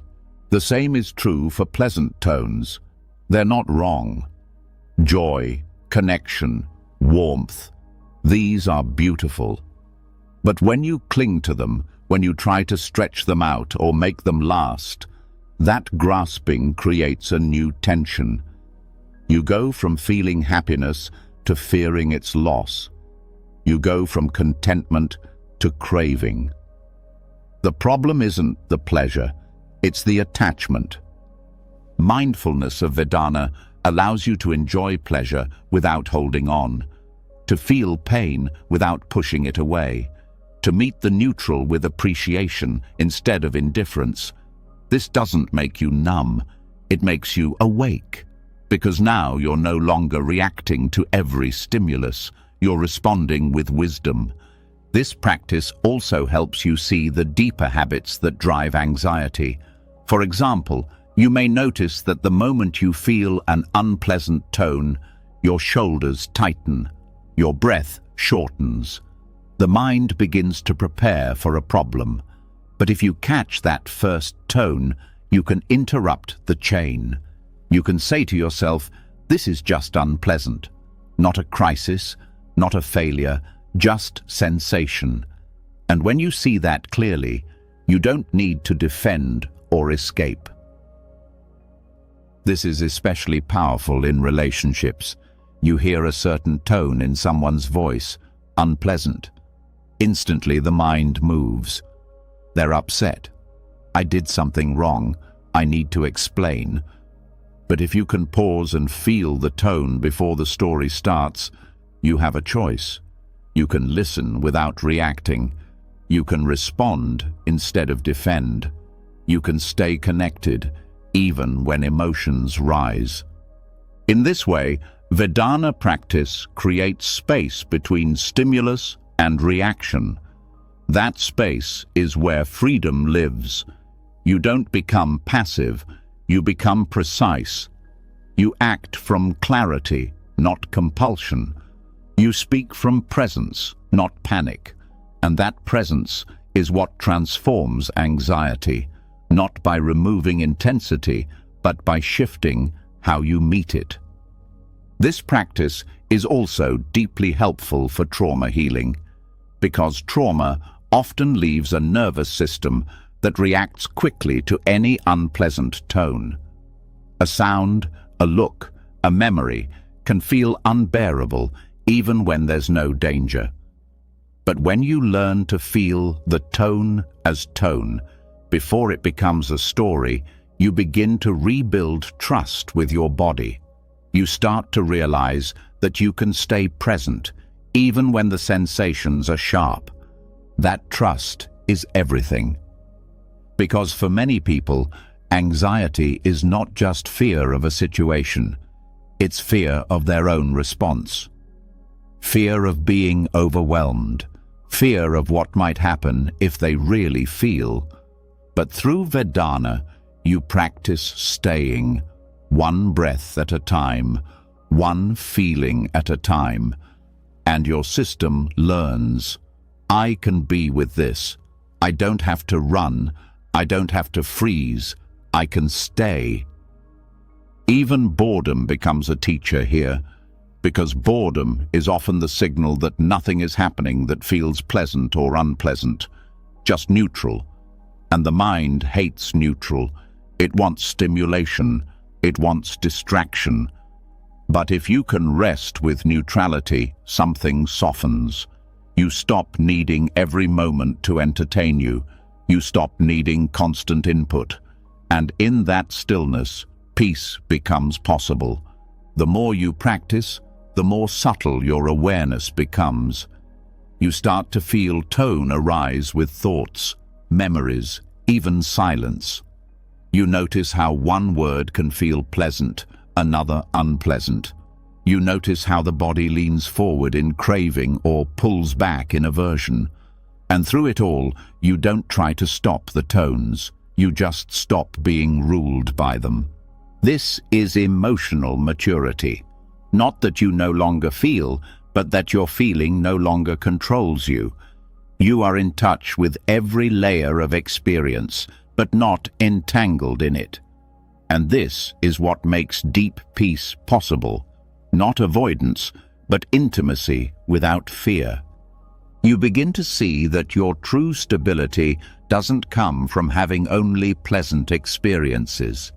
It comes from meeting all experiences with presence, from being so grounded in awareness that no tone can shake you loose. Not because you're numb, but because you're free. And with that freedom comes compassion. because when you know how hard it is to be with unpleasant tones, you understand what others are going through. You become more patient, less reactive, more willing to hold space, not just for yourself, but for those around you. This is not a small shift. It changes how you live. You no longer chase every pleasant moment. You no longer run from discomfort. You no longer sleepwalk through neutral days. You begin to live fully, openly, with nothing to avoid and nothing to control. The more clearly you learn to observe the feeling tones of your experience, pleasant, unpleasant, or neutral, the more obvious it becomes that suffering doesn't come from the sensations themselves. It comes from the tension we carry around them. That tension doesn't always come from belief or memory. Often it's stored in the body itself, not as trauma alone, but as rigidity, holding, bracing. The body forgets how to be soft, how to be fluid, how to move with the present moment instead of resisting it. And without realizing it, we begin to live as if we are locked in place, not physically, but psychologically. This is where dhatu contemplation, or meditation on the elements, begins its quiet and powerful work. There's something grounding about returning to what is most basic. Before there were names for emotions or thoughts or identities, there was simply form, the body, the breath, the felt sense of being alive. When you contemplate the elements, you are not escaping into abstract philosophy. You are returning to the most direct, physical experience of life. Earth, water, fire, air, space. These are not symbolic. They are qualities you can feel. And when you train the mind to recognize them clearly, what seemed solid and overwhelming begins to feel workable. Anxiety loses its edge, not because it disappears, but because it is seen as movement, not as a personal failure. Start with the earth element. This is the sensation of structure, density, heaviness. When you feel weighed down by emotion, when your chest feels like it's caving in, or your limbs feel heavy, this is not just a metaphor. It's earth element expressing itself through the body. You can place your awareness on the contact between your body and the ground, the pressure of your feet, the stability of your spine. Let your mind rest there without trying to change anything. You begin to sense a kind of quiet strength. Earth doesn't rush. It doesn't explain itself. It just supports. Let the mind borrow some of that stability. When fear begins to rise, return to what holds you, not your ideas, but the ground beneath you. Let that be enough. Then bring attention to the water element. This is the quality of cohesion, softness, fluidity. It expresses itself in the way your body holds moisture, in the flow of blood, in the tears you resist or release. Emotion often moves like water. It swells, spills, recedes.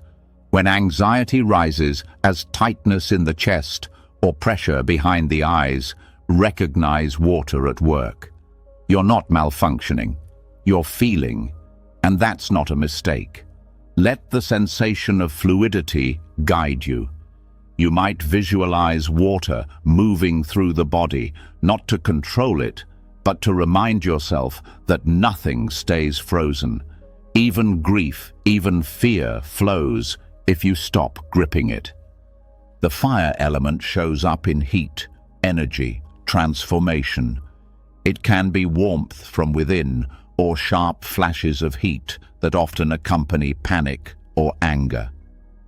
Many people experience anxiety as burning, heat in the face, neck, or stomach. Fire is not aggression, though it can express itself that way when unbalanced. In its balanced form, fire is presence, alertness, passion. It helps digest food, ideas, emotions. When you recognize fire in your experience, don't try to put it out. Let it be felt. Let it rise and fall like a flame. Fire transforms without needing to be fixed. When you stop fearing heat, you stop fearing intensity. Air is the quality of motion, lightness, movement. It's found in the breath, but also in the buzzing feeling in the limbs or the shakiness in the hands. It's the flutter in the chest that doesn't stop. It's the fidgeting you can't explain. When anxiety takes the form of restlessness, air is active. But instead of seeing this as a problem, you can see it as the body's way of staying alert. Bring attention to the breath, not to control it, but to feel its rhythm. Long or short, smooth or jagged, the breath is always a mirror. When you observe it with care, it often begins to regulate itself. But even if it doesn't, your willingness to stay with it without panic teaches the body that movement is not danger. Then there is space. Space is not an object. It's the absence of obstruction. It's what allows all the other elements to be known. When you feel trapped in thought, closed in by fear, suffocated by experience, what's actually happening is a loss of space, not in your environment, but in your awareness. You forget there's room around the fear. You forget that between each breath, each sensation, there is openness. The practice of space is not visualizing an empty sky. It's recognizing the silence between words, the stillness between thoughts, the subtle wideness that holds everything you feel. When you rest in space, you stop needing to fix experience. You realize you don't have to push anything away. There's room for it all. Each element can be observed in stillness or in movement. You can sit quietly and scan the body, noting which element feels dominant. Or you can walk, clean, work, and notice. Where is earth now? What is water doing? Is fire present? How is air moving? Is there space to hold it? This reflection is not analytical. It's somatic. You are feeling, not thinking. And the more you practice, the more your experience of self begins to shift. What you used to call, "I am overwhelmed," becomes, "there is much air and fire." What once felt like, "I'm too sensitive," becomes, "water is active right now." You stop assigning moral meaning to physical reactions. You stop turning sensations into identities. This is what dissolves rigidity, not force, but recognition. You see that the body is not a solid object. It's a dynamic field of energies, constantly shifting, and so is the mind. This practice also creates a powerful doorway out of reactivity. When fear arises, instead of reacting to the story, you ask, what elements are present? You stay with the qualities. You notice the pressure, the warmth, the trembling, and slowly you train your system to trust that sensation is safe, that nothing needs to be denied or controlled. This deconstructs the sense of threat, not because you've removed the feeling, but because you've removed the fight against it. The elements also help you find balance. If air is too strong, too much motion, you bring in earth, grounding through contact with the body. If fire is too hot, anger or panic, you soften with water, cool the system with gentle movement or stillness. If everything feels stuck, heavy, collapsed, too much earth, you awaken with breath, light, gentle motion. And always, around all of it, you expand awareness into space. You don't resist the dominant element, you balance it. Over time, this practice creates a new relationship with the body. You stop fearing the physical signs of anxiety. You stop labeling every symptom as a crisis. You learn to listen, to observe, to be present with what is. And this brings a deep kind of confidence, not the confidence of always feeling good, but the confidence of knowing you can stay no matter what arises. That kind of stability is not built in thought. It's built in sensation, in meeting experience at the elemental level, in remembering that your fear, your joy, your confusion, your peace, they all arise from the same source. They are just different arrangements of the same basic ingredients. The more you see this, the less tightly you hold on. You stop needing to fix the elements. You start flowing with them. Even difficult emotions begin to feel less personal. Grief becomes heavy water. Anger becomes sharp fire. Restlessness becomes turbulent air. And all of them are just passing conditions, waiting to be met with wisdom. Dhatu contemplation is not about detaching from life. It's about stepping so fully into life that nothing needs to be avoided. You no longer live inside a rigid identity that must be defended. You live in a body made of earth and water, breath and warmth, held by space. That's more than enough. As you learn to rest in the body, not as an object to be fixed, but as a field of elements constantly changing, something becomes unmistakably clear. Most of the pain you carry doesn't come from what's happening inside your body or even in your mind. It comes from what you are chasing or resisting in the world around you.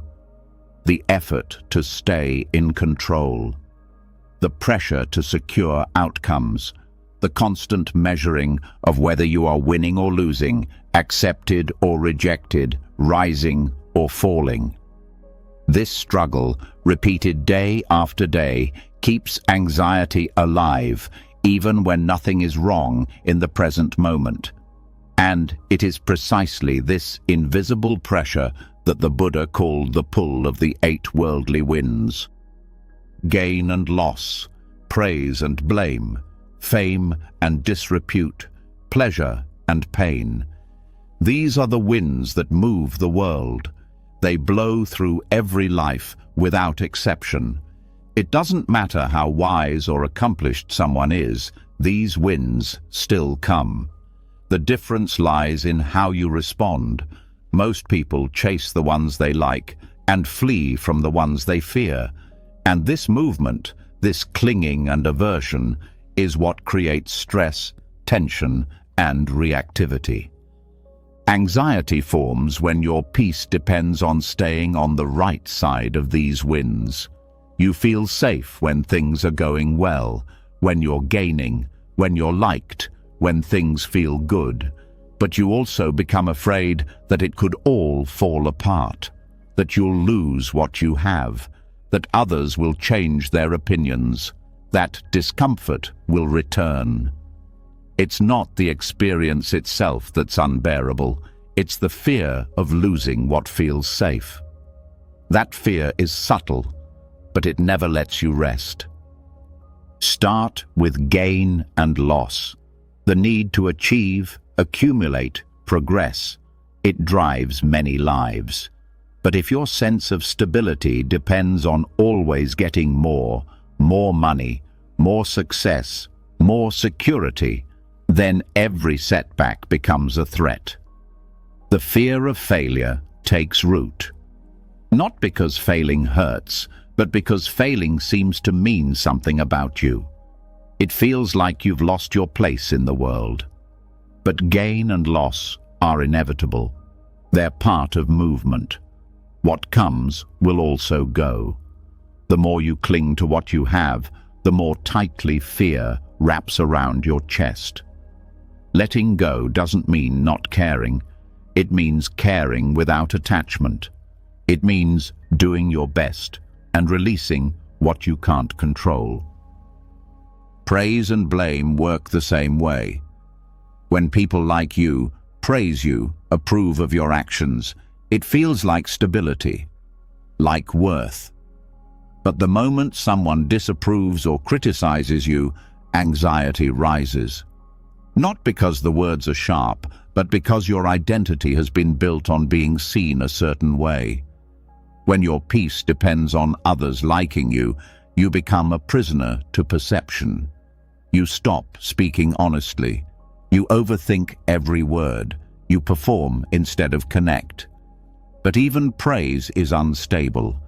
People's opinions change with their moods. Their judgments often reflect more about themselves than about you. Letting go of the need for approval is not easy, but the alternative is to live in constant fear of rejection. That fear dissolves when you realize your value is not built on compliments. It's built on integrity. Fame and disrepute are not just about public recognition. They're about how widely you are seen and how you are remembered. On a smaller scale, this plays out in your social group, in your family, in the stories people tell about you. If your sense of identity is tied to being known, respected, admired, then even small shifts in how others see you feel dangerous.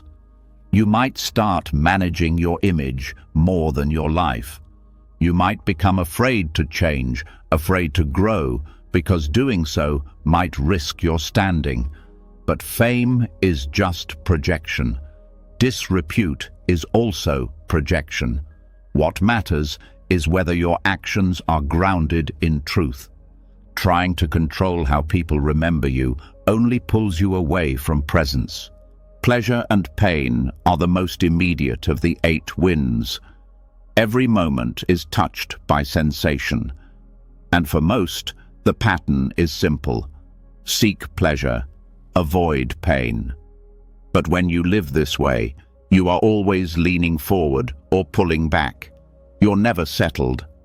Even when things feel good, you start fearing the end. Even when you feel calm, you anticipate the return of discomfort. This creates anxiety in the middle of joy, because you've tied your peace to feeling a certain way.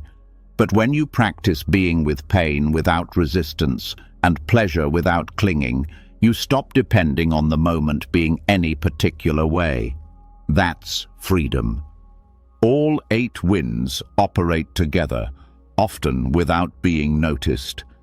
You feel pressure to succeed because of the promise of gain and the fear of loss.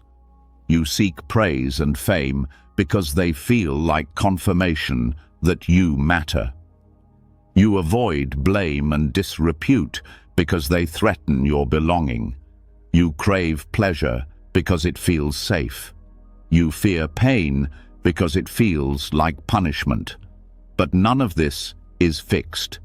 These winds don't define you. They only move through you. The Buddha didn't teach people how to avoid the winds.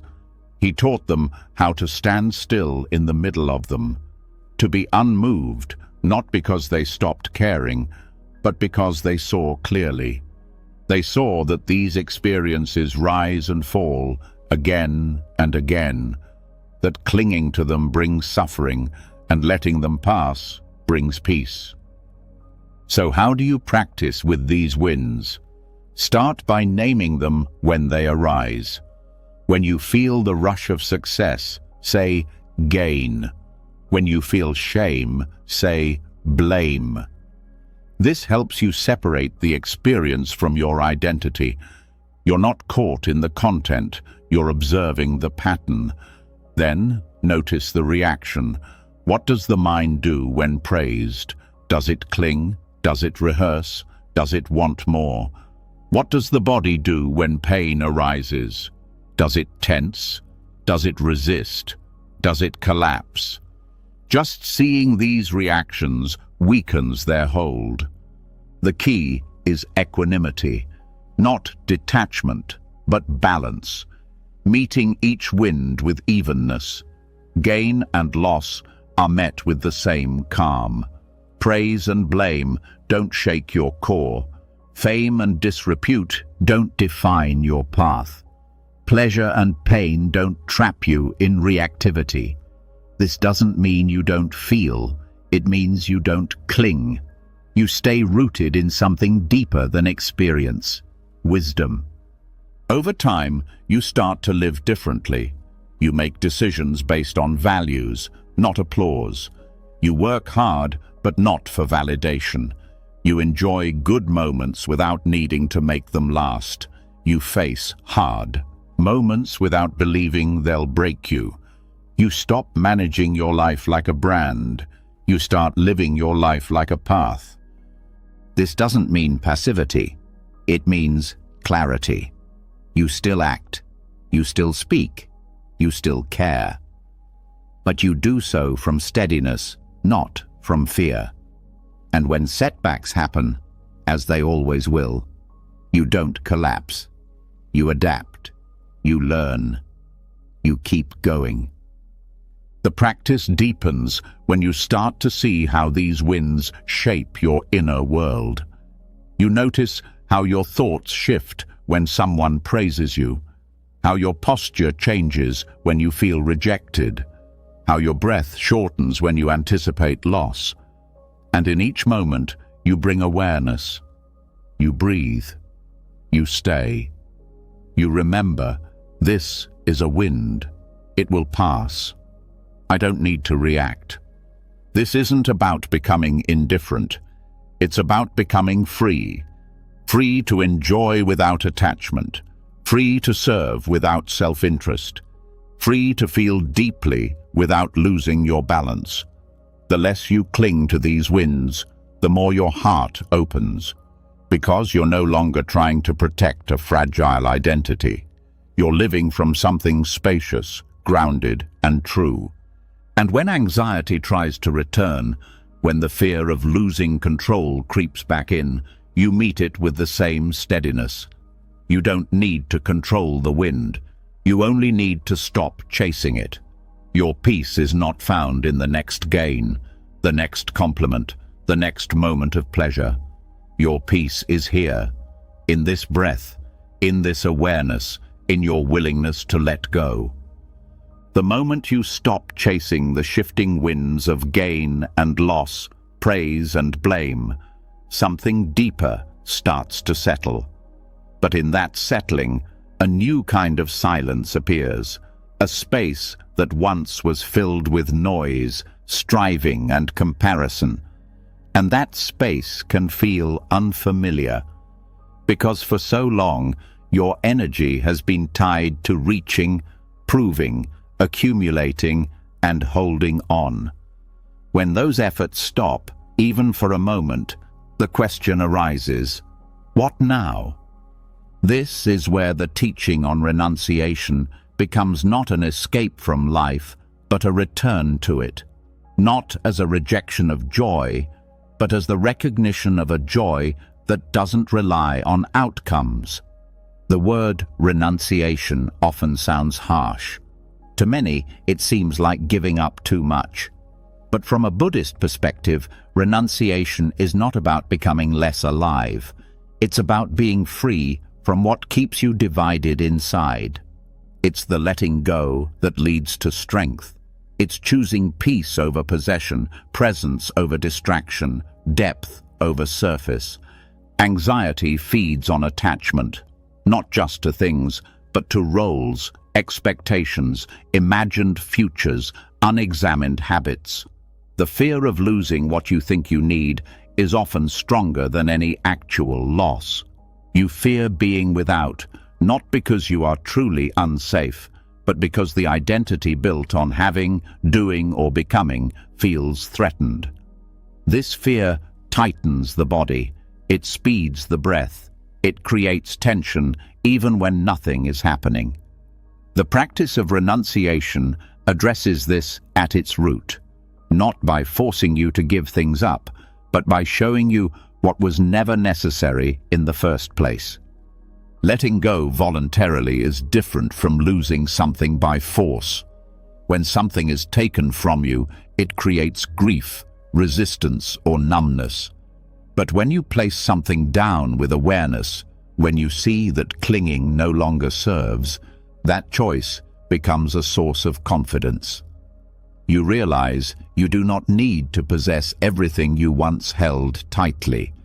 You do not need to chase every comfort to feel whole. Letting go becomes a statement of sufficiency. I am enough without this. This is not about poverty. It's not about pushing life away. It's about clearing space. When you no longer need constant stimulation, you begin to hear your own mind. When you stop needing every moment to be pleasant, you begin to feel grounded. When you step away from roles that exhaust you, you begin to remember who you are without effort. Renunciation is not a sacrifice, it's a return. Even small acts of letting go can be powerful.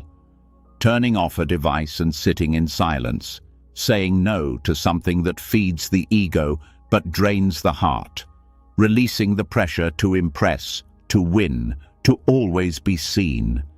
Each of these is a form of renunciation. You don't need to live in a forest. You just need to recognize what you're carrying that doesn't bring peace and set it down. Attachment is not only to material things, often it's more subtle. A belief that you must always be productive, a narrative about being strong or independent, an image of success you inherited without question. These attachments shape your anxiety. They create a constant background fear of not measuring up. When you begin to question them, when you begin to ask, "What am I really afraid of letting go?" you open the door to freedom. Renunciation is most powerful when it comes from clarity, not from shame, not from pressure, but from seeing that peace isn't found in more, it's found in less grasping. The Buddha didn't teach letting go as a punishment. He taught it as the path to contentment, because the mind that is not burdened by craving can finally rest. And that rest is what the anxious heart has been longing for. There's a deep shift that happens when you let go of something you thought you couldn't live without and discover that you're still here, still breathing, still grounded, still whole. That shift doesn't happen through analysis.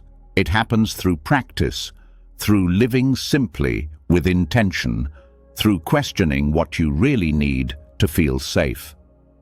Security is often confused with control, but real security comes from stability in your relationship to change. When you understand that all things come and go, and that your peace depends not on their presence, but on your awareness, you stop grasping, you stop fearing the future, you learn to meet life as it is, without needing it to match your plans. This is why renunciation is empowering, because it returns your attention to where your real agency lives, in your response, in your clarity, in your presence. You may not be able to keep everything you love, but you can train your heart to stay open when things change. You may not be able to avoid discomfort, but you can stop adding layers of fear to every shift. One way to approach this is by reflecting on what you consume. Not just food or possessions, but information, entertainment, opinions, even emotional energy. Every time you consume something, ask, is this nourishing or numbing? Is this clarifying or distracting?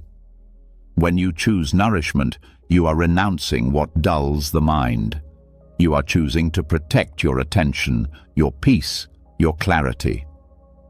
Another form of renunciation is in your speech, letting go of the need to comment on everything, to defend every opinion, to insert yourself in every conversation.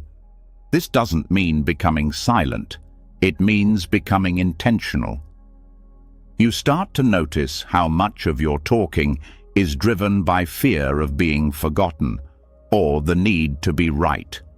When you let go of that need, your words become fewer, but also more meaningful.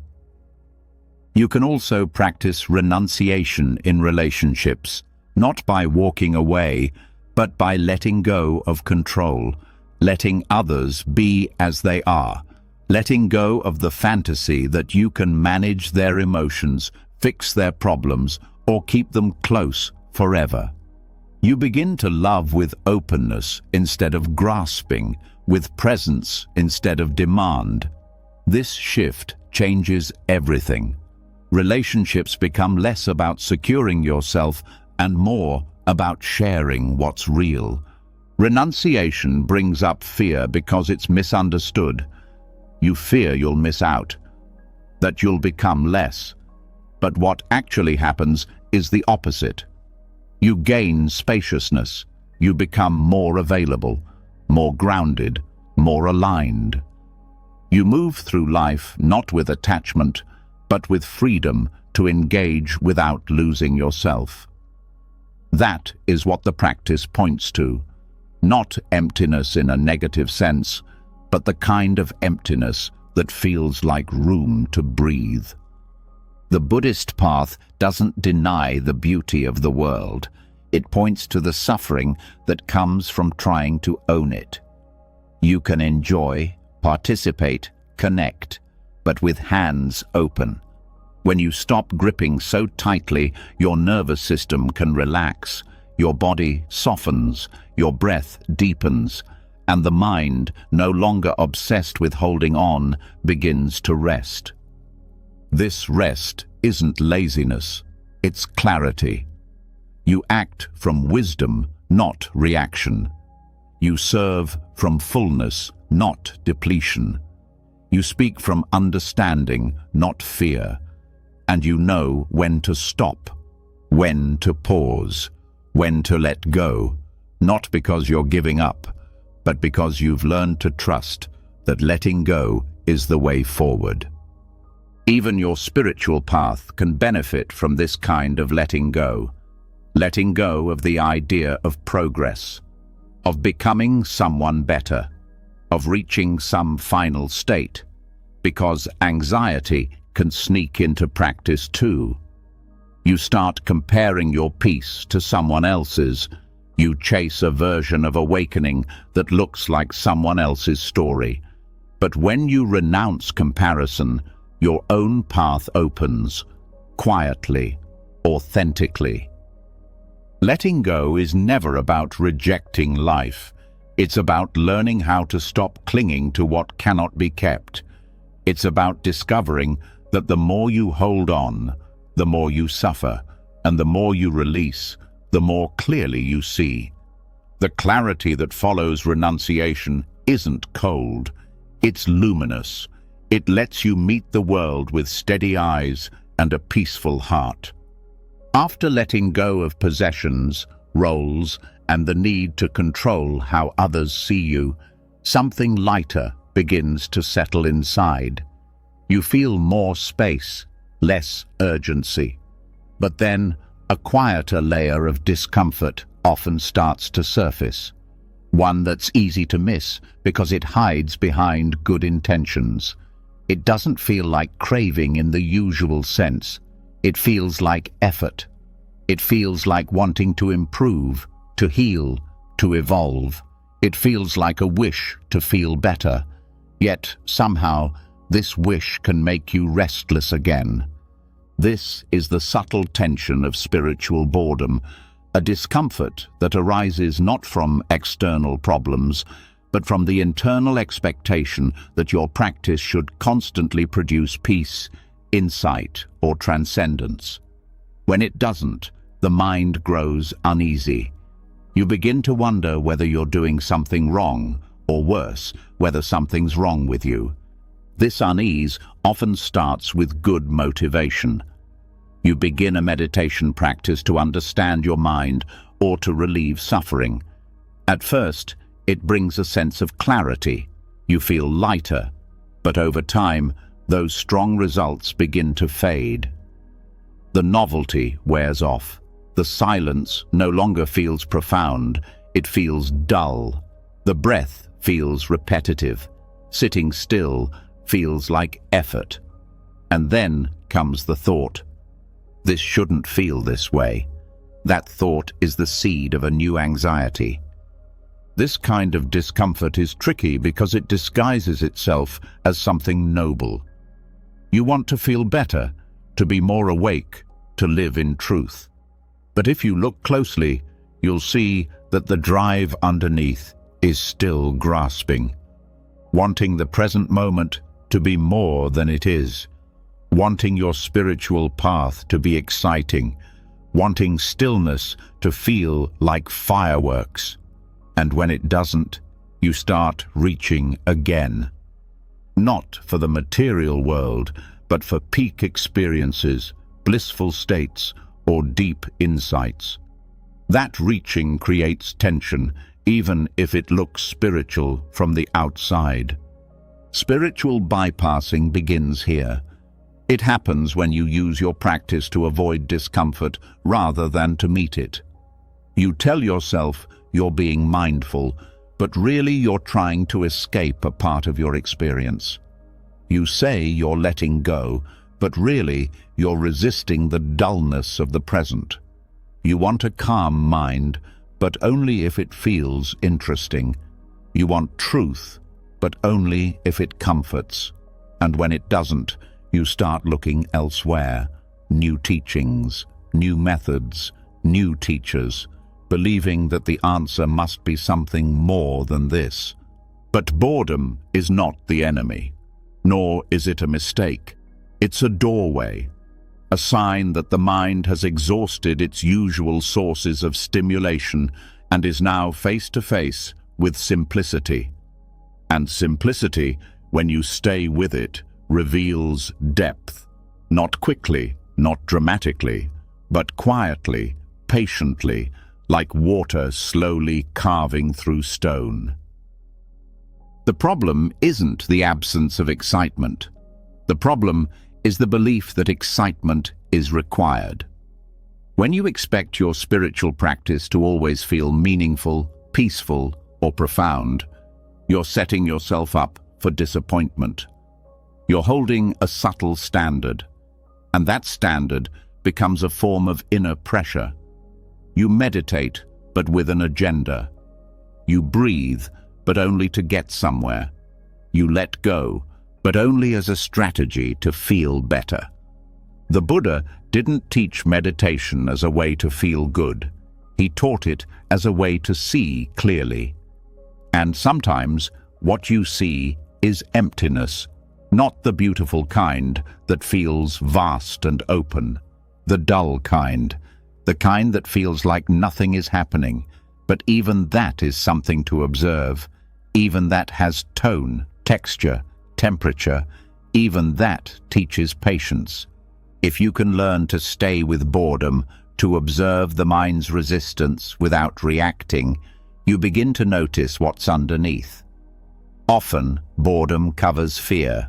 The fear that life without drama is meaningless, that without intensity there is nothing to hold on to, that if you stop reaching, you'll disappear. These fears aren't conscious. They live in the body, in the nervous system. But when you stay still long enough, they start to speak. And when they do, you don't need to argue. You don't need to explain. You just stay. You breathe. You watch. And slowly, the fear softens. You realize that peace doesn't have to feel exciting. That meaning doesn't have to arrive in flashes of insight. That growth often looks like nothing changing until one day you realize you're not reacting to life the way you used to. There's a deep liberation in realizing that you don't have to feel better to be okay. That you can sit in stillness, feel absolutely nothing special, and still be present, still be awake. This is the turning point. When practice becomes less about how it feels and more about how steadily you stay. The desire to always feel good is just another form of craving. It's subtle, but it's sticky. It tells you that your worth is tied to your state of mind, that your progress is measured by your mood. But mood is not truth. Peace is not a sensation. It's the absence of struggle.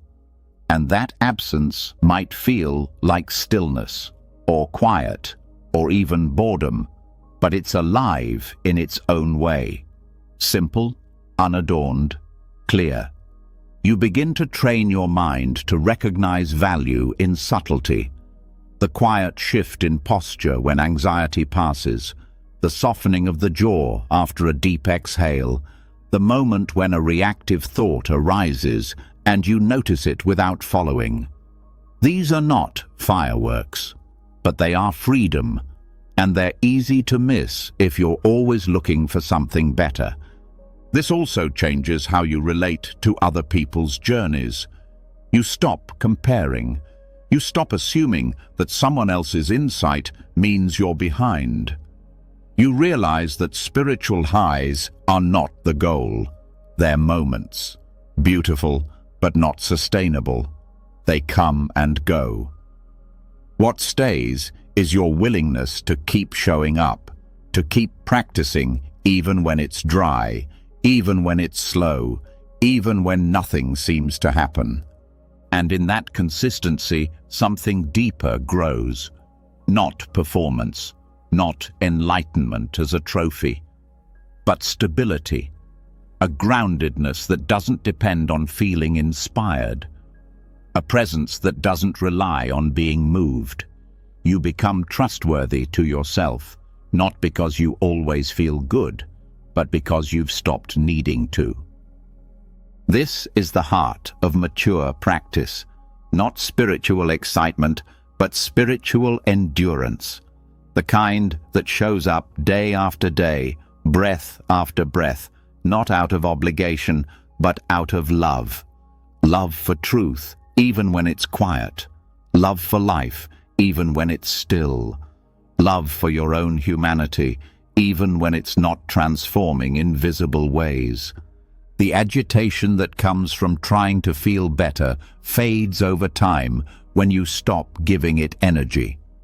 When you stop needing your experience to entertain you, you start meeting it as it is. And in that meeting, life begins to open, slowly, steadily, on its own terms. You don't need to add meaning to every moment. You don't need to make every practice session feel important. You just need to stay, to listen, to trust that the most meaningful things grow in silence. Once you stop reaching for better feelings and begin meeting each moment as it is, without needing it to transform, you discover something surprising. Fear doesn't go away, but it also doesn't hold the same weight. It stops being a wall and becomes a door. Not a door you have to break through, but one you can walk up to, stand in front of, and stay with. That staying is not force. It's not resistance. It's a different kind of strength, one that doesn't come from pushing harder, but from opening wider. This strength is not built on toughness. It's rooted in the heart. And the Buddha taught that the most powerful kind of courage is not the absence of fear, but the presence of love, compassion, joy for others, and calm balance. These four inner qualities, metta, karuna, mudita, and upekkha, are known as the Brahma Viharas, or the divine abodes. They are not escapes from life's intensity. They are the foundation from which you can face it with steadiness. These qualities are not emotional decorations. They are practices, disciplines, and more than that, They are antidotes. Each one transforms how fear operates in the mind. They take what feels overwhelming and make it workable, not because the fear goes away, but because you're no longer facing it alone. You're meeting it with the whole heart. Metta, or loving kindness, is not about pretending everything is okay. It's about inclining the heart toward care, even in the face of fear. When anxiety arises, the instinct is often to fight it or to collapse into it.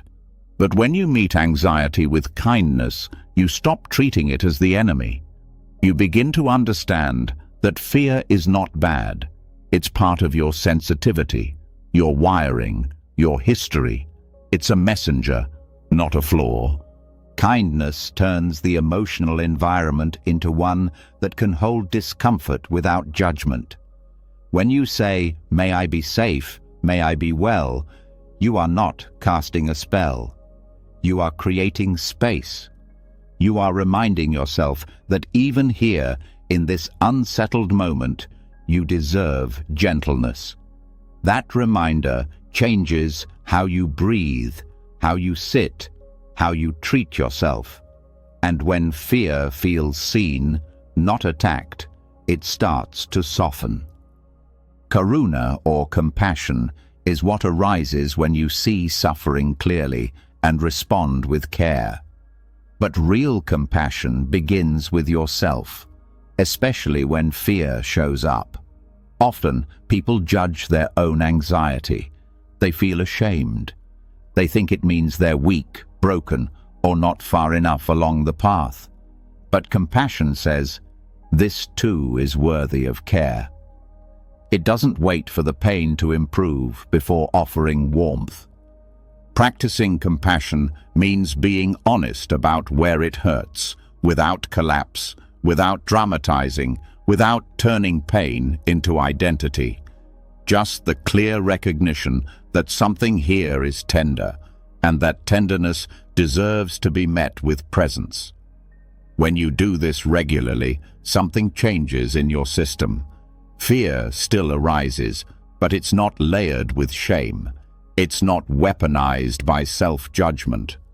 You create the conditions for healing simply by not turning away. Mudita, or empathetic joy, seems at first to have little to do with fear, but it's one of the most powerful supports in difficult times. Fear narrows the mind. It pulls attention inward. It creates the illusion that you're alone. Joy for others opens the field again. When you learn to celebrate someone else's peace, someone else's happiness, someone else's success, you remind yourself that goodness is still possible, right now, even in the middle of your struggle. This practice is not about comparison. It's not about denying your pain. It's about expanding your awareness beyond the tight grip of self-focus. Fear often thrives in isolation. Joy for others breaks that isolation without needing to fix anything. You're not using someone else's joy to escape your discomfort. You're using it to reconnect with life. This kind of joy is not loud or fake. It's quiet, real, and deeply healing. Then there's upekkha, equanimity. This is the steady heart, the capacity to stay centered while everything moves around you. Equanimity doesn't mean you stop feeling. It means you stop being controlled by every wave. You see pain, you see joy, you see change, and you meet them all with the same inner balance. You don't shut down, you don't get pulled into extremes. You stay present. That presence is not passive, it's deeply alive. Practicing equanimity helps when fear tells you that you can't handle what's coming, because fear loves to live in the future. It asks, what if? What if it gets worse? What if I can't cope? But equanimity brings you back, right now, this breath, this sensation, this thought, just this.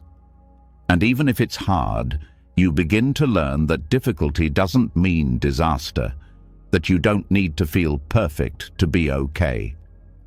These 4 qualities are called divine abodes because they are places the heart can live. Not occasionally visit, but dwell in. They're not goals to reach, they're foundations to return to. And when they are developed, they create the conditions for true courage. Not the courage to fight through life, but the courage to stay open to it. To feel everything without being ruled by anything. In fear, the instinct is often to shrink, to close down, to make the world smaller. But with the Brahma Viharas, you begin to expand. Slowly, steadily. You hold more, you see more, you soften more. And in that expansion, the fear doesn't vanish, but it loses its power to define you. Each quality is a practice because it takes repetition. You're retraining the mind. If you've spent years responding to anxiety with judgment, then kindness will feel unfamiliar at first. If you've spent years trying to control emotion, then compassion will feel like surrender. If your attention has always been consumed by your own problems, then joy for others might feel irrelevant. If you've always reacted to highs and lows, then equanimity might feel flat. But all of these are signs that something is shifting, that new pathways are forming. You can develop these qualities in formal meditation, by repeating phrases, by bringing people to mind, by observing your own responses. But you can also develop them in daily life. When you notice tension rising, pause, offer kindness. When you see someone struggling, offer compassion. When you hear good news, offer joy. When things change, return to balance. These are not big acts, but they are consistent ones, and over time, they become your natural way of meeting the world.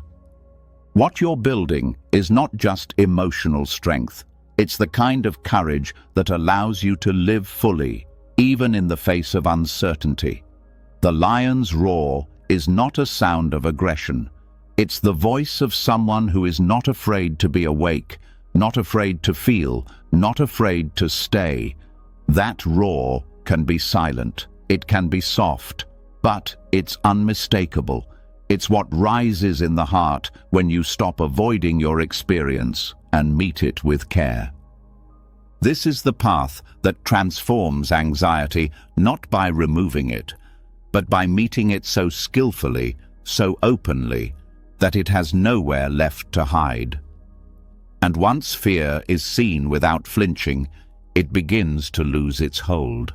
Once you stop reaching for better feelings and begin meeting each moment as it is, without needing it to transform, you discover something surprising. Fear doesn't go away, but it also doesn't hold the same weight. It stops being a wall and becomes a door. Not a door you have to break through, but one you can walk up to, stand in front of, and stay with. That staying is not force. It's not resistance. It's a different kind of strength, one that doesn't come from pushing harder, but from opening wider. This strength is not built on toughness, it's rooted in the heart. And the Buddha taught that the most powerful kind of courage is not the absence of fear, but the presence of love, compassion, joy for others, and calm balance. These 4 inner qualities, metta, karuna, mudita, and upekkha, are known as the Brahma Viharas, or the divine abodes. They are not escapes from life's intensity. They are the foundation from which you can face it with steadiness. These qualities are not emotional decorations. They are practices, disciplines. And more than that, they are antidotes. Each one transforms how fear operates in the mind. They take what feels overwhelming and make it workable, not because the fear goes away, but because you're no longer facing it alone. You're meeting it with the whole heart. Metta, or loving kindness, is not about pretending everything is okay. It's about inclining the heart toward care, even in the face of fear. When anxiety arises, the instinct is often to fight it or to collapse into it. But when you meet anxiety with kindness, you stop treating it as the enemy. You begin to understand that fear is not bad. It's part of your sensitivity, your wiring, your history. It's a messenger, not a flaw. Kindness turns the emotional environment into one that can hold discomfort without judgment. When you say, "May I be safe, may I be well," you are not casting a spell. You are creating space. You are reminding yourself that even here, in this unsettled moment, you deserve gentleness. That reminder changes how you breathe, how you sit, how you treat yourself. And when fear feels seen, not attacked, it starts to soften. Karuna, or compassion, is what arises when you see suffering clearly and respond with care. But real compassion begins with yourself, especially when fear shows up. Often, people judge their own anxiety. They feel ashamed. They think it means they're weak, broken, or not far enough along the path. But compassion says, this too is worthy of care. It doesn't wait for the pain to improve before offering warmth. Practicing compassion means being honest about where it hurts, without collapse, without dramatizing, without turning pain into identity. Just the clear recognition that something here is tender, and that tenderness deserves to be met with presence. When you do this regularly, something changes in your system. Fear still arises, but it's not layered with shame. It's not weaponized by self-judgment. You create the conditions for healing simply by not turning away. Mudita, or empathetic joy, seems at first to have little to do with fear, but it's one of the most powerful supports in difficult times. Fear narrows the mind.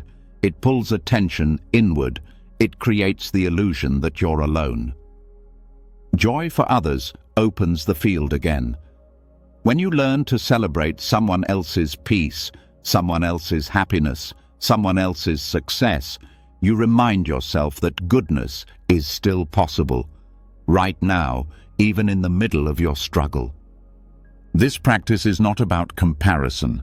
It's not about denying your pain. It's about expanding your awareness beyond the tight grip of self-focus. Fear often thrives in isolation. Joy for others breaks that isolation without needing to fix anything. You're not using someone else's joy to escape your discomfort. You're using it to reconnect with life. This kind of joy is not loud or fake. It's quiet, real, and deeply healing. Then there's upekkha, equanimity. This is the steady heart, the capacity to stay centered while everything moves around you. Equanimity doesn't mean you stop feeling. It means you stop being controlled by every wave. You see pain, you see joy, you see change, and you meet them all with the same inner balance. You don't shut down. You don't get pulled into extremes. You stay present. That presence is not passive. It's deeply alive. Practicing equanimity helps when fear tells you that you can't handle what's coming. Because fear loves to live in the future. It asks, what if? What if it gets worse? What if I can't cope? But equanimity brings you back. Right now, this breath, this sensation, this thought, just this. And even if it's hard, you begin to learn that difficulty doesn't mean disaster, that you don't need to feel perfect to be okay. These 4 qualities are called divine abodes because they are places the heart can live, not occasionally visit, but dwell in. They're not goals to reach, they're foundations to return to. And when they are developed, they create the conditions for true courage. Not the courage to fight through life, but the courage to stay open to it, to feel everything without being ruled by anything. In fear, the instinct is often to shrink, to close down, to make the world smaller. But with the Brahma Viharas, you begin to expand. Slowly, steadily, you hold more, you see more, you soften more. And in that expansion, the fear doesn't vanish, but it loses its power to define you. Each quality is a practice because it takes repetition. You're retraining the mind. If you've spent years responding to anxiety with judgment, then kindness will feel unfamiliar at first. If you've spent years trying to control emotion, then compassion will feel like surrender. If your attention has always been consumed by your own problems, then joy for others might feel irrelevant. If you've always reacted to highs and lows, then equanimity might feel flat. But all of these are signs that something is shifting, that new pathways are forming. You can develop these qualities in formal meditation, by repeating phrases, by bringing people to mind, by observing your own responses, but you can also develop them in daily life. When you notice tension rising, pause, offer kindness. When you see someone struggling, offer compassion. When you hear good news, offer joy. When things change, return to balance. These are not big acts, but they are consistent ones, and over time, they become your natural way of meeting the world. What you're building is not just emotional strength, it's the kind of courage that allows you to live fully, even in the face of uncertainty. The lion's roar is not a sound of aggression, it's the voice of someone who is not afraid to be awake, not afraid to feel, not afraid to stay. That roar can be silent, it can be soft, but it's unmistakable. It's what rises in the heart when you stop avoiding your experience and meet it with care. This is the path that transforms anxiety, not by removing it, but by meeting it so skillfully, so openly, that it has nowhere left to hide. And once fear is seen without flinching, it begins to lose its hold. Once the heart begins to rest in qualities like kindness, compassion, and equanimity, a new kind of strength becomes available. Not a sharp or loud strength, but a steady presence. You stop hiding from your experience. You stop fighting your feelings. You begin to meet the world from a place of care rather than control. But even in that clarity, there are days when staying grounded is difficult, moments when inner courage feels far away. That's when something else becomes essential, not as a technique, but as a living, breathing support. Kalyana Mitata, noble friendship. The Buddha called noble friendship not a part of the path, but the whole of the path. Because no matter how much inner work you do, there are times when being alone with your mind becomes overwhelming. Not because you're doing something wrong, but because healing, insight, and transformation were never meant to happen in isolation. When fear closes in, the presence of someone who sees clearly can steady what you can't hold alone. Spiritual friendship is not built on entertainment, convenience, or comfort. It's built on shared values, on mutual respect, on honesty that comes without cruelty, and warmth that comes without attachment. These relationships are rare, not because they are impossible, but because they require both people to be walking the path sincerely. A noble friend is someone who reminds you of what matters, not by correcting you, but by embodying what you've forgotten in the moment. Anxiety thrives in disconnection. It builds in silence, in secrecy, in the corners of the mind where no one else sees. The inner critic grows stronger when there's no other voice to challenge it. But a wise friend offers perspective, not by fixing, but by reflecting. They see your fear and don't flinch. They see your doubt and don't turn away.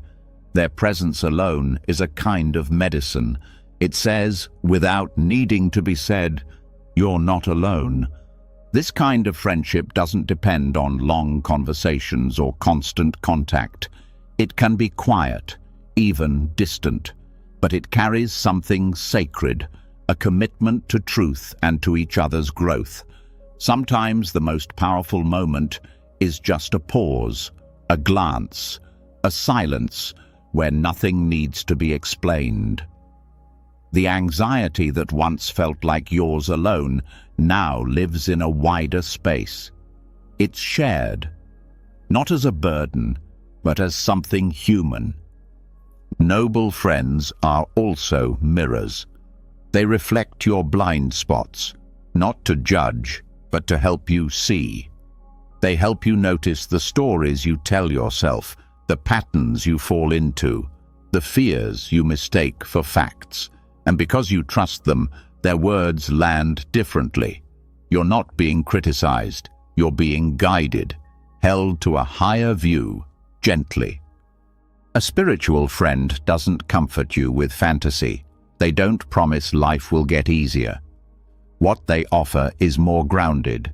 They remind you that you can meet life as it is, that even in the middle of confusion, you are still capable of presence, still able to choose your response, still part of a path that matters.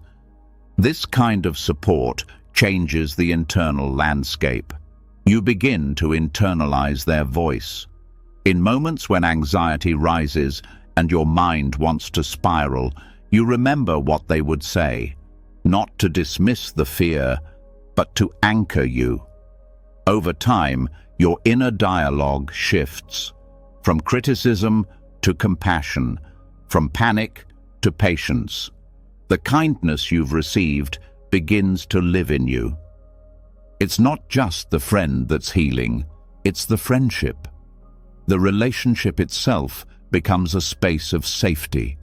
Not safety from difficulty, but safety to face difficulty without collapsing. You learn to be seen without performing, to be heard without defending, to be supported without being dependent. That balance is rare and deeply restorative. Kalyana Mittata also helps you grow by creating a kind of accountability, not pressure, but a steady encouragement. A friend who reminds you of your intentions when you forget, who nudges you back to practice when you drift, who holds your highest self in view when you get lost in self-doubt, not because they're better, but because they care. This support becomes especially important when the mind turns inward in destructive ways. When anxiety feeds thoughts like, "I'm not enough, I'll never get through this, something is wrong with me," a spiritual friend brings light to that darkness. They remind you that even your worst moment is part of the path, that growth is not a straight line, that healing doesn't require perfection, only presence. And as you receive this kind of support, something else awakens, the wish to offer it. You begin to ask not only who your friends are, but how you can be that kind of friend. You start listening more deeply, showing up more fully. You learn to sit with others in their fear without needing to fix it, to offer clarity without superiority, to meet pain with presence instead of pity. This turns the entire relationship into a form of practice, not separate from meditation, but an extension of it. You're not just watching your breath, you're watching your words, your reactions, your intentions. Friendship becomes a space where Dhamma is lived, not just studied. In times of uncertainty, noble friendship becomes an anchor, a reminder that the path is not walked alone. Even the Buddha did not teach in isolation. He gathered a community. He encouraged connection, because he understood that transformation happens in relationship, that clarity grows through reflection, that the heart strengthens in shared purpose. The anxiety that once felt overwhelming now has somewhere to land. Not to be solved, but to be witnessed. Not to be explained away, but to be held. When that happens, your nervous system responds. Your breath deepens. Your chest softens. Your grip loosens.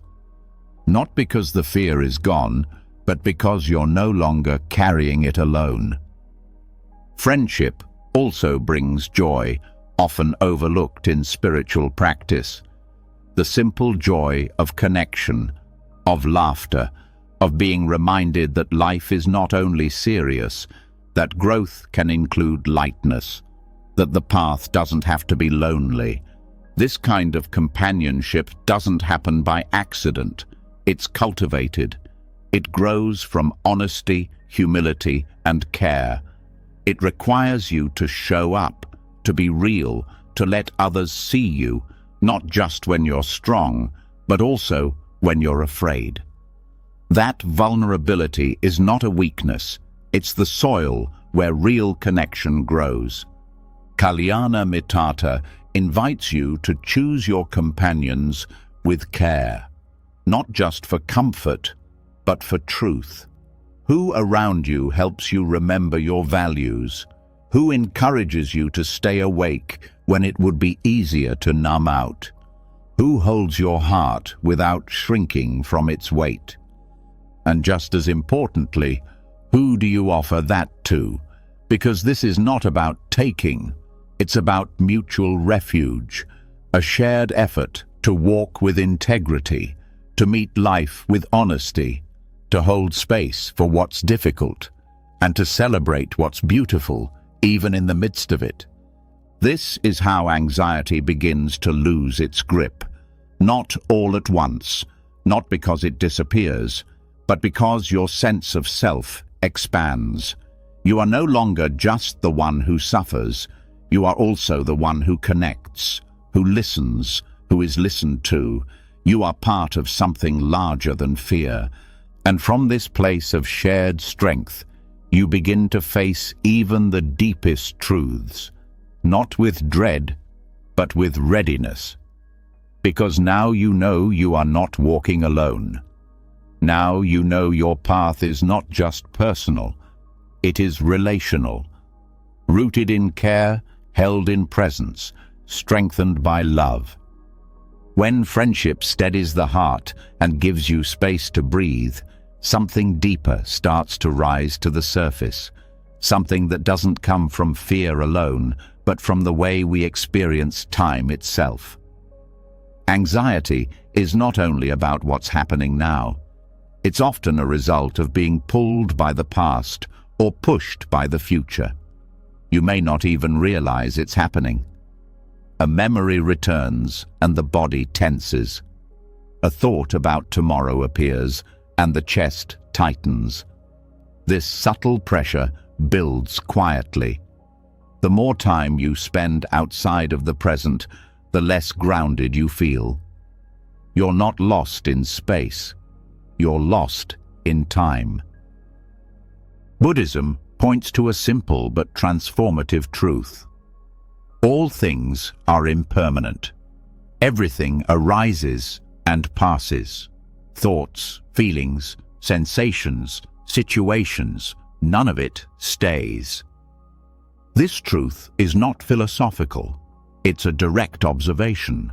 The breath changes, the mood shifts, the seasons turn, And yet, much of anxiety comes from not accepting this reality. The mind clings to moments that are already gone, or ones that haven't yet arrived. And in that grasping, unease grows. Clinging to the past is often subtle. It's not always dramatic memories or unresolved trauma. Sometimes it's just reliving a conversation, regretting a decision, replaying a moment you wish had gone differently.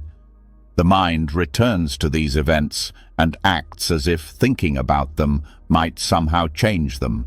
But the past cannot be reshaped.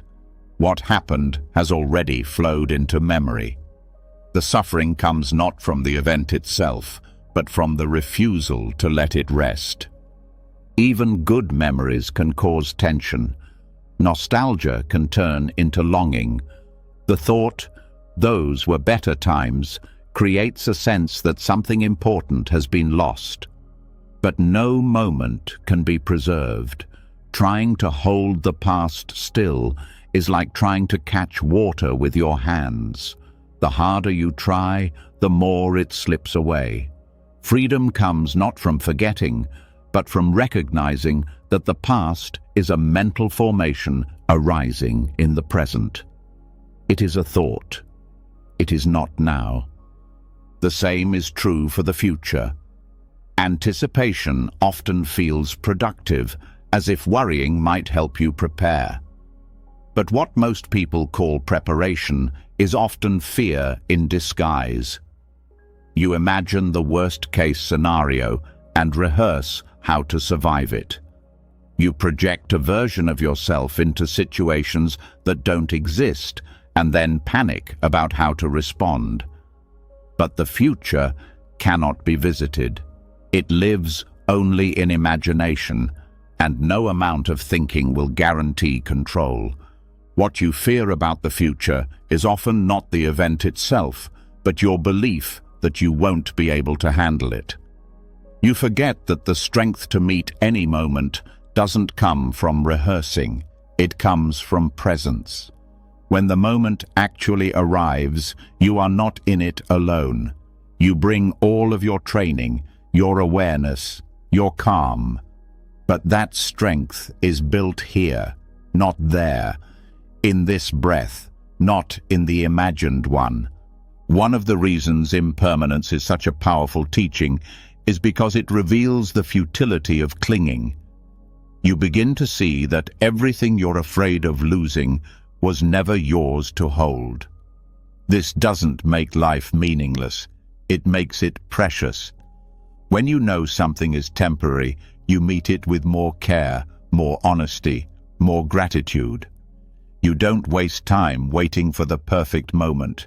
You live in the moment you have.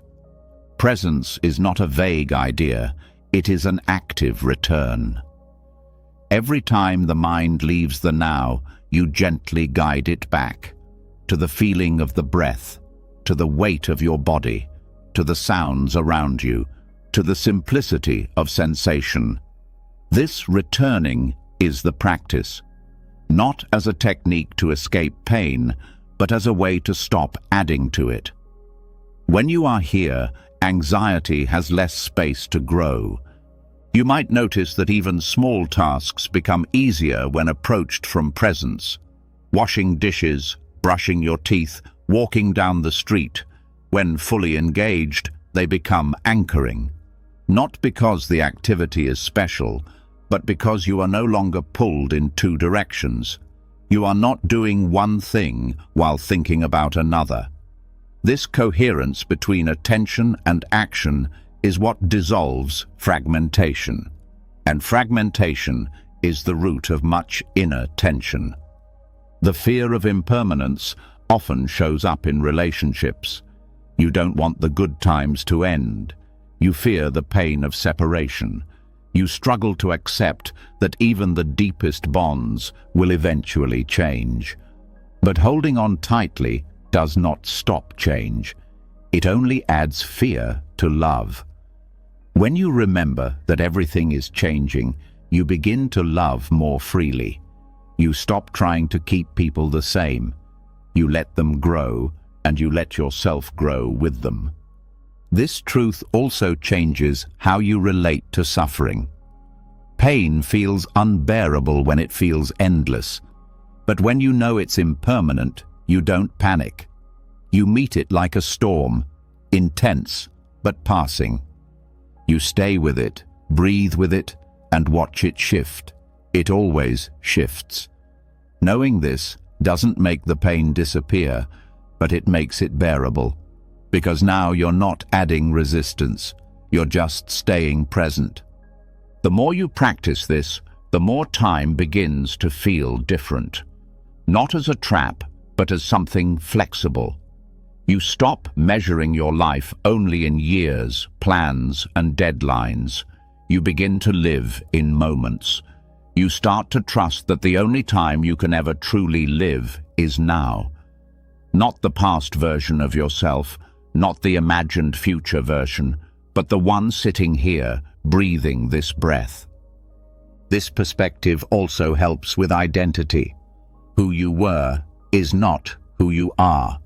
Who you will be is not who you need to become.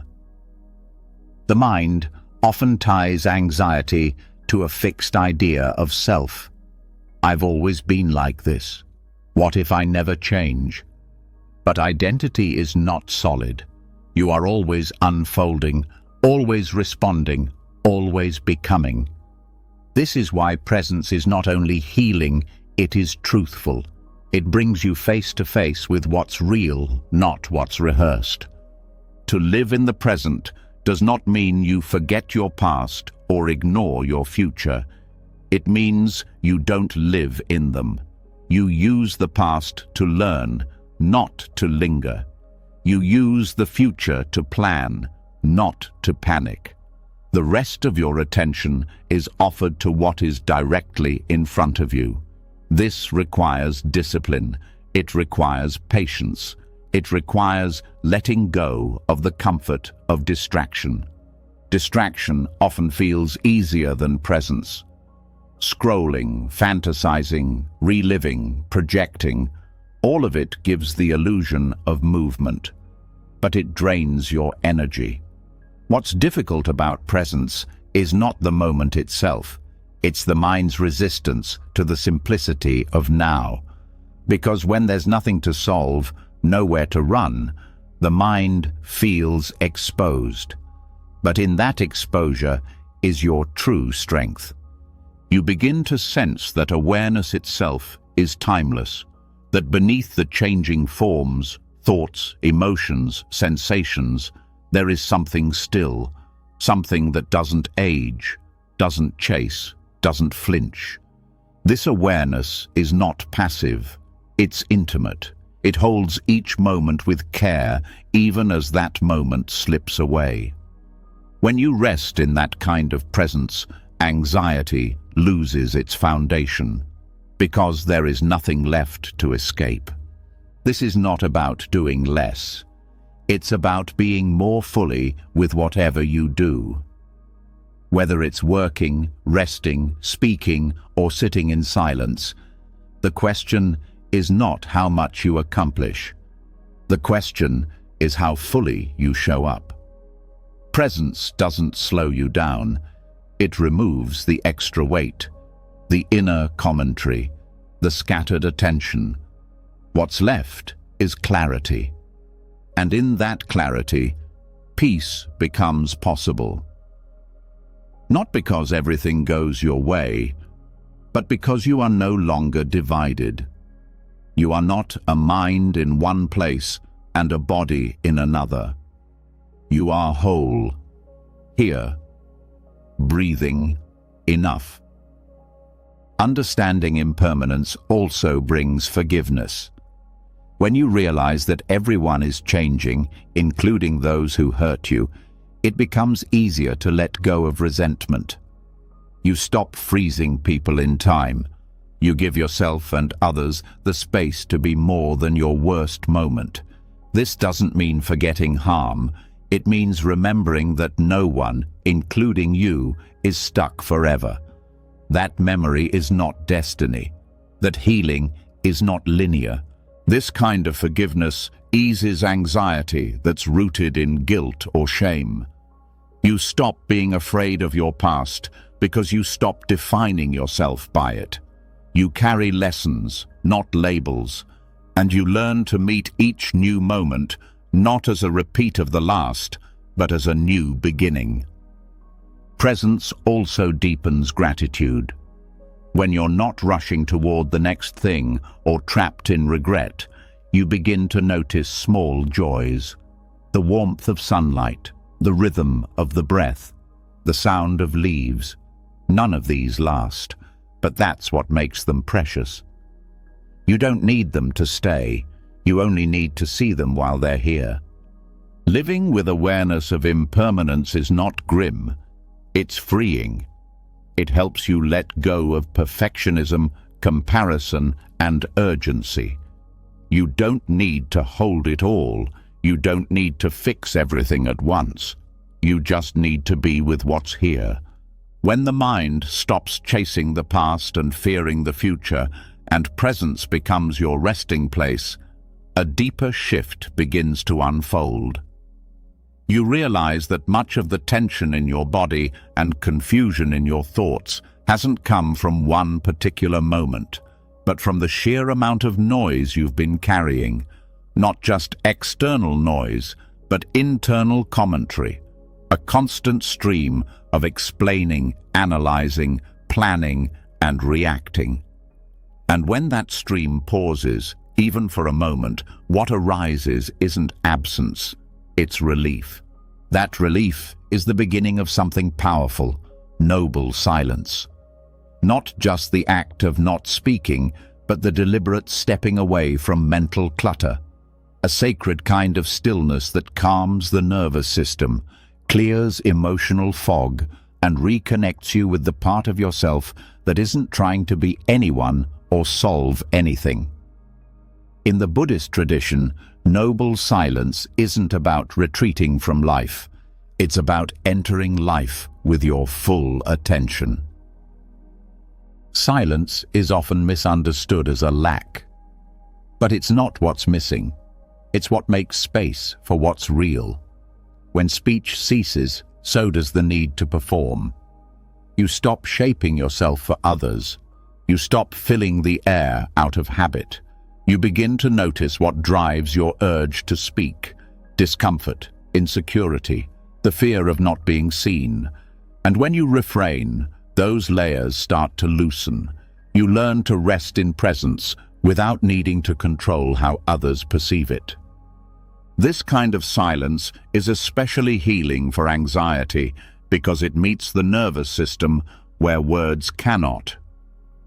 Many anxious responses begin long before a thought forms. The breath shortens.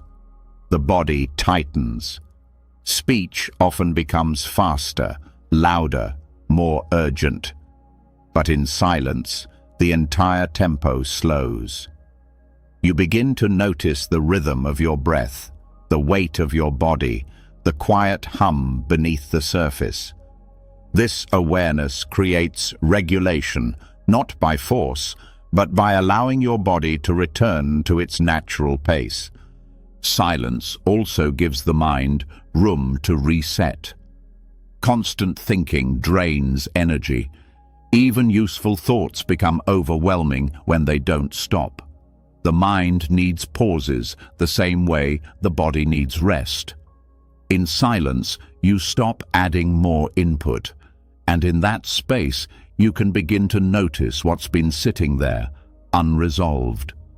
Old emotions that never had time to settle, questions you've been avoiding, pain you've been covering with distraction. Silence lets it rise, but gently, in its own time. Noble silence is not passive, it's intentional. You're not just being quiet, you're being aware. You're listening, not to content, but to the quality of presence.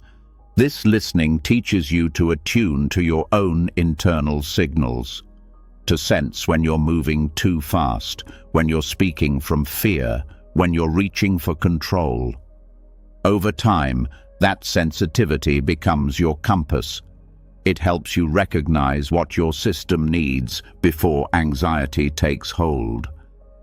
This is especially important in a world where constant communication is expected. You are flooded with messages, opinions, alerts, and noise. The pressure to respond, to be available, to stay informed, can make silence feel unnatural. But that's exactly why it's necessary. Silence reclaims your attention. It reminds you that your worth is not measured by how much you say or how quickly you react. You are allowed to pause. You are allowed to be still. In Buddhist monastic settings, noble silence is a regular practice.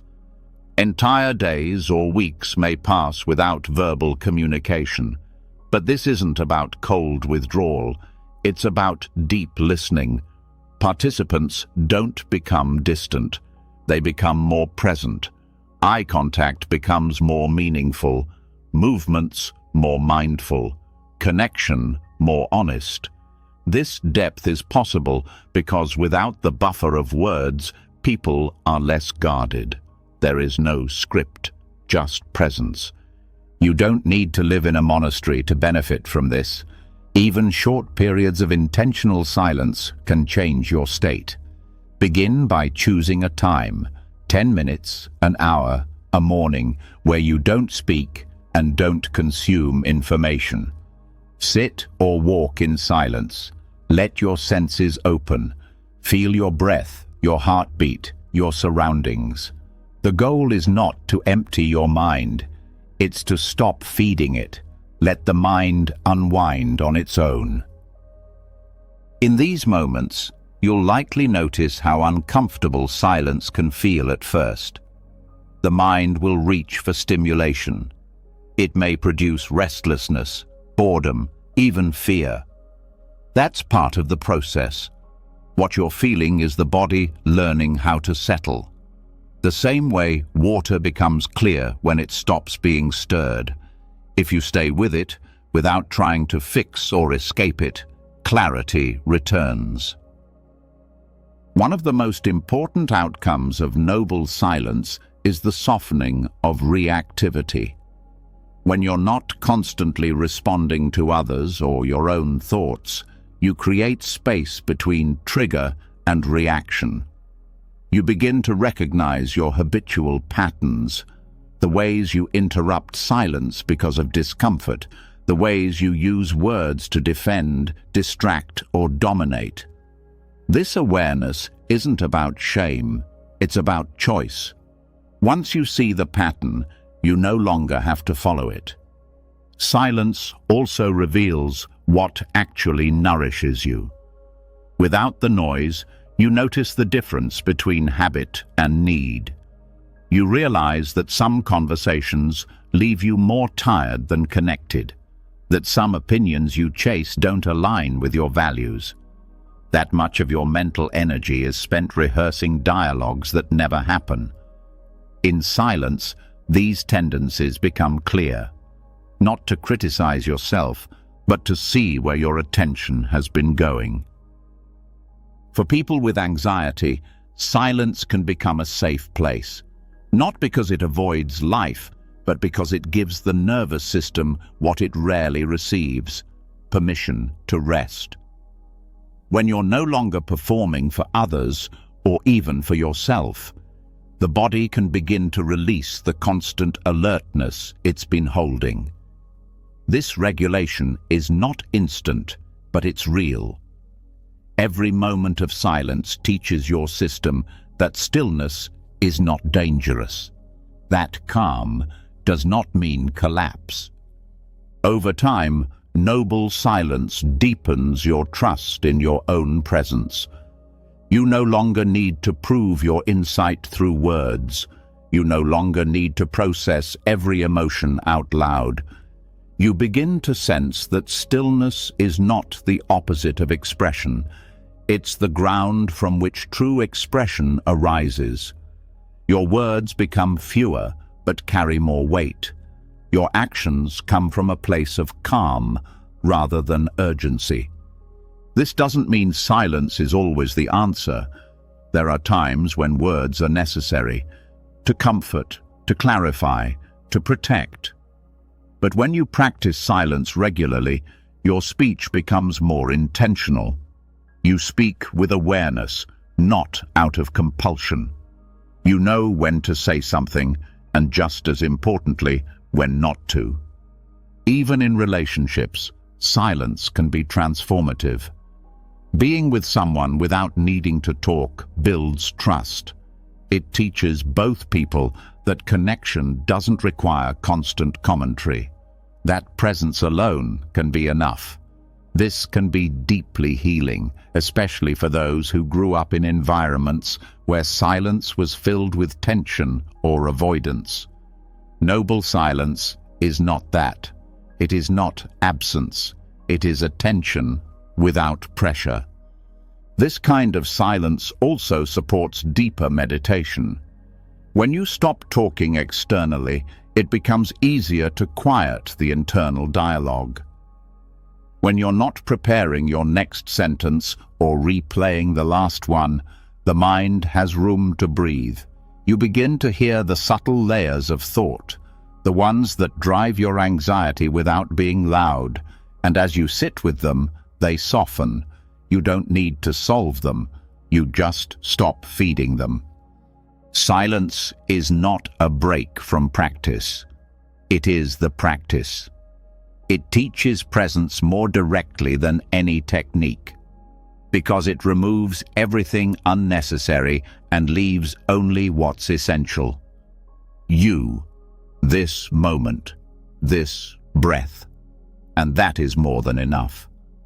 When you begin to value silence, you also become more sensitive to the kinds of noise you invite into your life. You choose your conversations with more care. You protect your attention more wisely. You stop filling space just because it's empty. And in that protection, anxiety has less room to grow. At its deepest level, noble silence becomes sacred, not as a ritual, but as a return to your natural state before thought, before identity, before words. In that stillness, there's nothing to perform, nothing to prove, just being, breathing, enough. When silence becomes familiar, when it no longer feels like absence but presence, something shifts. You stop needing to fill space. You stop reacting to every ripple in the mind. The noise that once demanded attention begins to quiet on its own. And within that stillness, a deeper clarity emerges. One that doesn't come from thinking, but from seeing. From this grounded space, you're no longer running. And now, there is something waiting to be faced. Something that's always been close, always been shaping your reactions from the shadows. It is fear, not as an idea, but as a felt experience. And for the first time, you're not turning away. The practice now is not escape, not avoidance, and not suppression. It's a steady, honest turning toward what has been uncomfortable for so long, not to analyze it, not to destroy it, but to see it as it really is. This is the heart of insight meditation, to meet experience directly, with awareness sharp and soft at the same time. And when that awareness meets fear without resistance, transformation begins. Fear often comes disguised. Sometimes it wears the mask of anger, irritability, restlessness, or urgency. Sometimes it shows up as mental stories that seem logical but carry a quiet panic underneath. Sometimes it's in the body, a tight chest, a shaky hand, a cold knot in the stomach. It's easy to respond to these signals by trying to make them go away. But avoidance doesn't resolve fear, it strengthens it, because what you avoid becomes larger in the dark. Turning toward fear means you stop fueling the illusion that it is too big for you. You pause. you stay. You bring awareness to the physical sensations that arise. And instead of reacting, you observe. You don't try to explain the fear. You don't argue with it. You don't look for its root or its reason. You just feel it as it is. Sensation, movement, energy, insight. Meditation works because it brings the mind into direct contact with what's happening now. You sit or lie down, you bring your attention to the body, and when fear arises, you note it. You don't run. You don't get pulled into the storyline it offers. You stay with the breath or with the area of the body where the fear is strongest. The mind might want to escape. It might want to solve. That's okay. You return, again and again, not with force, but with interest.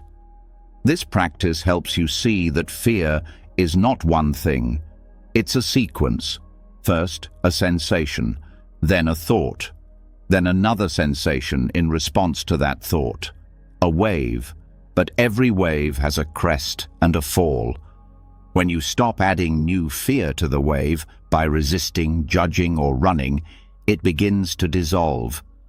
The power of this approach lies in its simplicity. You are not trying to fix fear.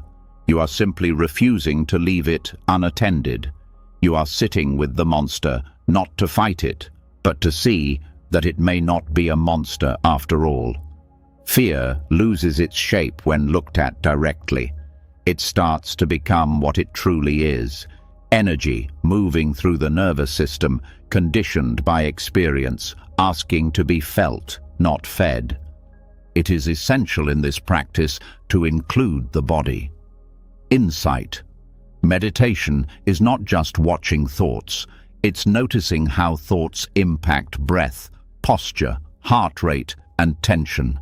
Fear is not abstract. It is deeply physical. So you bring your awareness to the jaw that tightens, the shoulders that lift, the belly that hardens. You breathe into those places, not to force them to relax, but to acknowledge them. Awareness is an invitation, not a demand. Sometimes what you find beneath the surface of fear is sadness. Sometimes it's grief. Sometimes it's exhaustion. Fear often guards these deeper emotions because they feel too vulnerable. But when you stay present, when you don't react or run, what was buried starts to emerge. This can be intense, but it's not harmful. What's harmful is carrying those emotions unexamined for years. Presence allows what's stuck to move again. Insight doesn't always come as a big realization. Often, it comes as a small shift in how you relate. The fear rises, and for the first time, you don't tighten. You don't collapse. You don't add a story. You simply breathe. And that moment is everything. That is where the healing begins, not by changing the fear, but by changing your posture toward it. This practice also reveals how often fear is about what might happen, not what is happening. You begin to notice that the worst of your fear lives in anticipation. It projects scenarios, consequences, failures, and losses. But when you return to what's actually here, a pulsing heart, a sensation in the throat, you see that this moment is survivable. Even when it's uncomfortable, it is manageable. Presence turns imagined catastrophe into a series of manageable now moments. Meditating on fear doesn't make you passive, it makes you responsive. Because now your actions come from clarity, not panic. You stop reacting automatically. You begin choosing your next step, not out of desperation, but out of wisdom. This changes how you speak, how you set boundaries, how you care for yourself and others. And in facing fear, you develop a kind of quiet confidence. Not the absence of fear, but the knowing that you can meet fear without abandoning yourself. This confidence grows each time you stay, each time you breathe through the discomfort, each time you remember that the wave passes. You stop being afraid of fear itself. This doesn't mean you stop being human. Fear will still arise. It's part of life, but it no longer controls you. You stop avoiding experiences because they might be uncomfortable. You stop holding back your truth because you're afraid of judgment. You stop making your safety dependent on controlling everything around you. This is not recklessness, it's freedom. Insight. Meditation is not about achieving a state. It's about developing the capacity to stay with any state. This includes fear, especially fear, because fear is often the doorway to your deepest growth. When you stop turning away, you discover a strength that was never gone, only covered by layers of habit and avoidance. This practice is not quick. It requires patience, gentleness, repetition. Some days, fear will feel overwhelming. Other days, distant. The key is not to measure success by how much fear goes away, but by how consistently you show up to meet it. Every moment you stay is a moment of healing. Every breath you take in presence is a step toward wholeness. And this presence doesn't just help you, it helps others. Because the more you can hold your own fear without collapsing, the more you can hold space for others in their moments of distress. You stop needing to fix them. You start offering presence instead of solutions, and that presence is often the greatest gift you can give.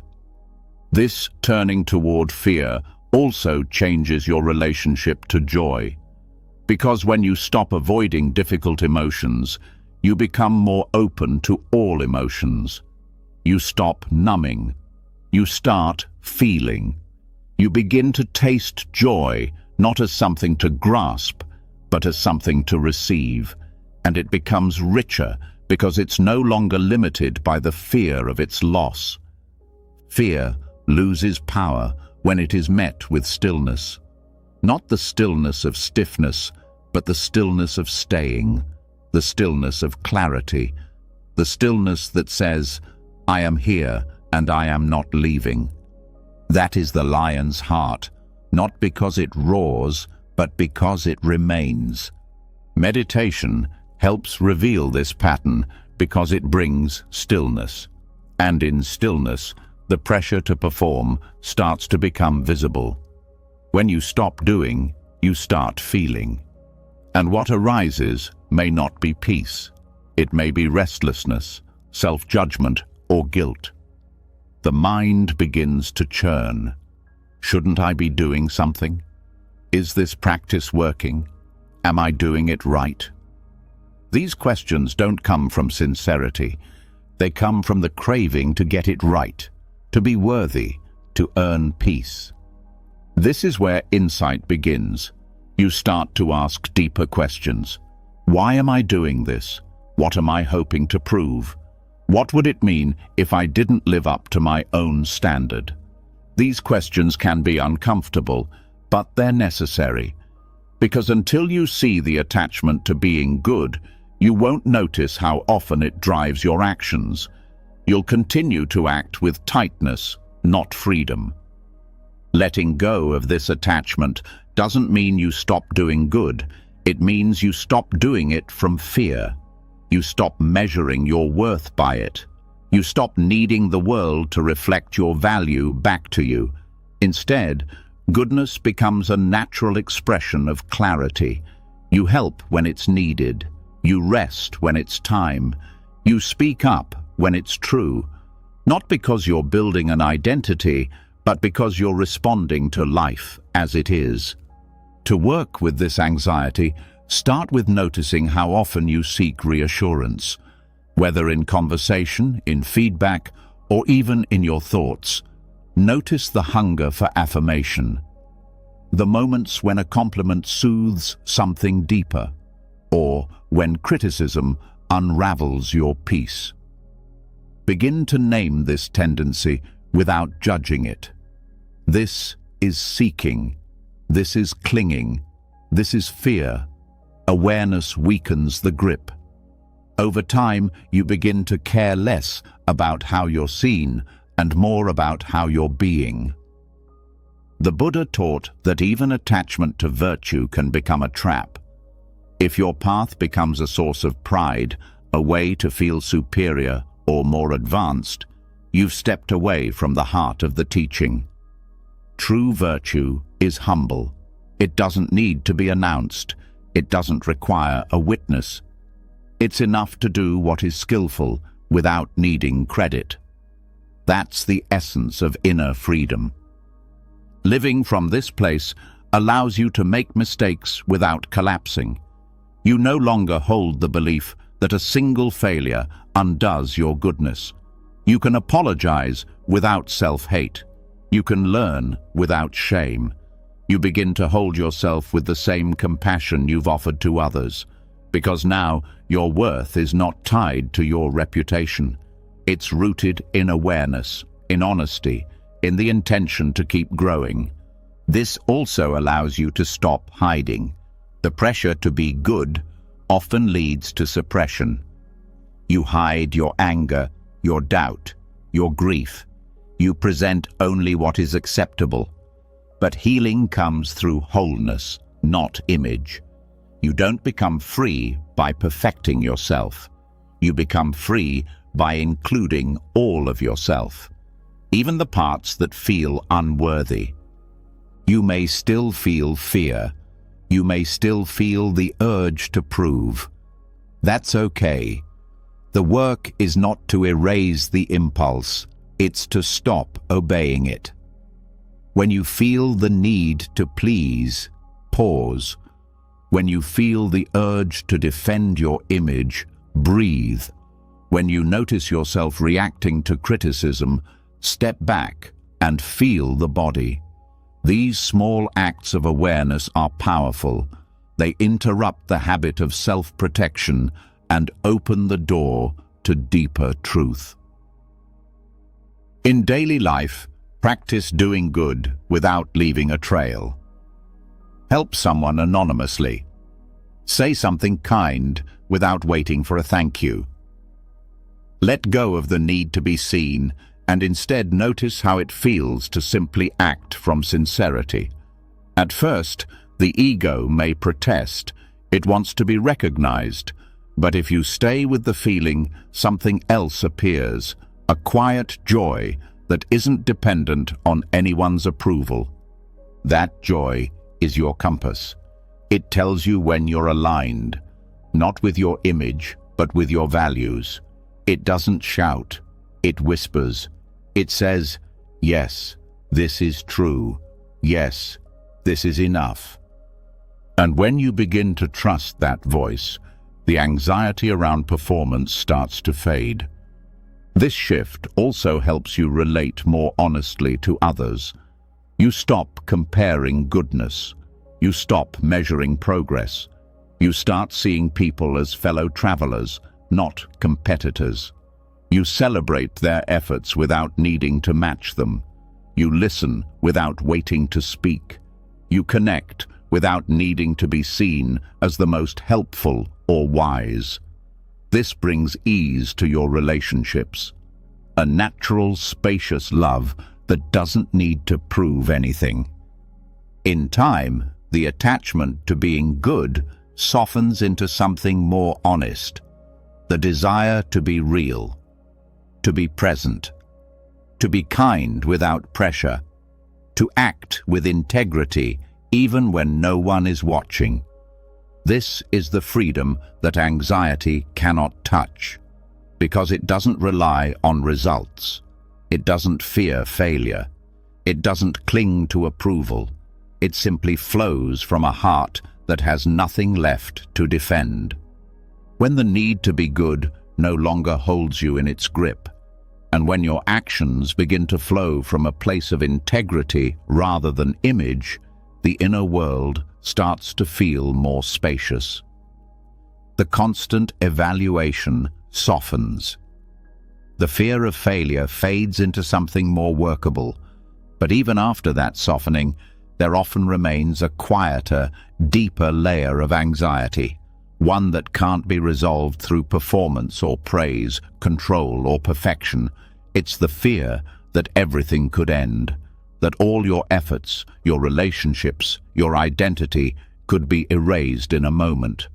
Beneath so much striving lies this core truth: the fear of death.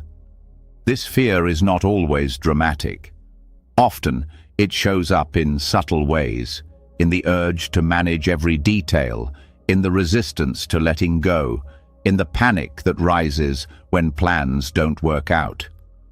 It's in the craving for certainty, the grasping for control, the tension in the jaw or chest when things feel unpredictable. At its root, much of this behavior is about avoiding the reality that nothing is permanent, that everything is passing, that your time is limited. And yet, the Buddha didn't teach us to turn away from this truth. He taught us to turn toward it with mindfulness, not as something grim, but as a practice of liberation. Maranasati, or mindfulness of death, is not about being morbid. It's about remembering what's true. Every day, every breath, every choice happens within the frame of impermanence. When you forget that, you begin to live as if you have endless time. You postpone what matters. You grip what doesn't. You measure your days by productivity instead of presence. But when you remember that death is certain and the time of death is uncertain, clarity returns. Life becomes immediate. Decisions become simpler. Peace becomes more accessible because your attention shifts from trying to control outcomes to appreciating what is here now. This contemplation is not about thinking constantly about death. It's about reflecting regularly on the fact that death is part of your life. Just as breath comes and goes, so does everything else. This reflection doesn't create fear. It helps dissolve the fear that comes from clinging to what cannot be kept. It helps you loosen your grip on control, not because you're giving up, but because you're waking up. Control is often a coping mechanism for the fear of loss. If you can manage everything, you believe you can delay pain. But control is never complete. Plans change. Bodies age. Loved ones go. And each time something slips through your fingers, anxiety returns.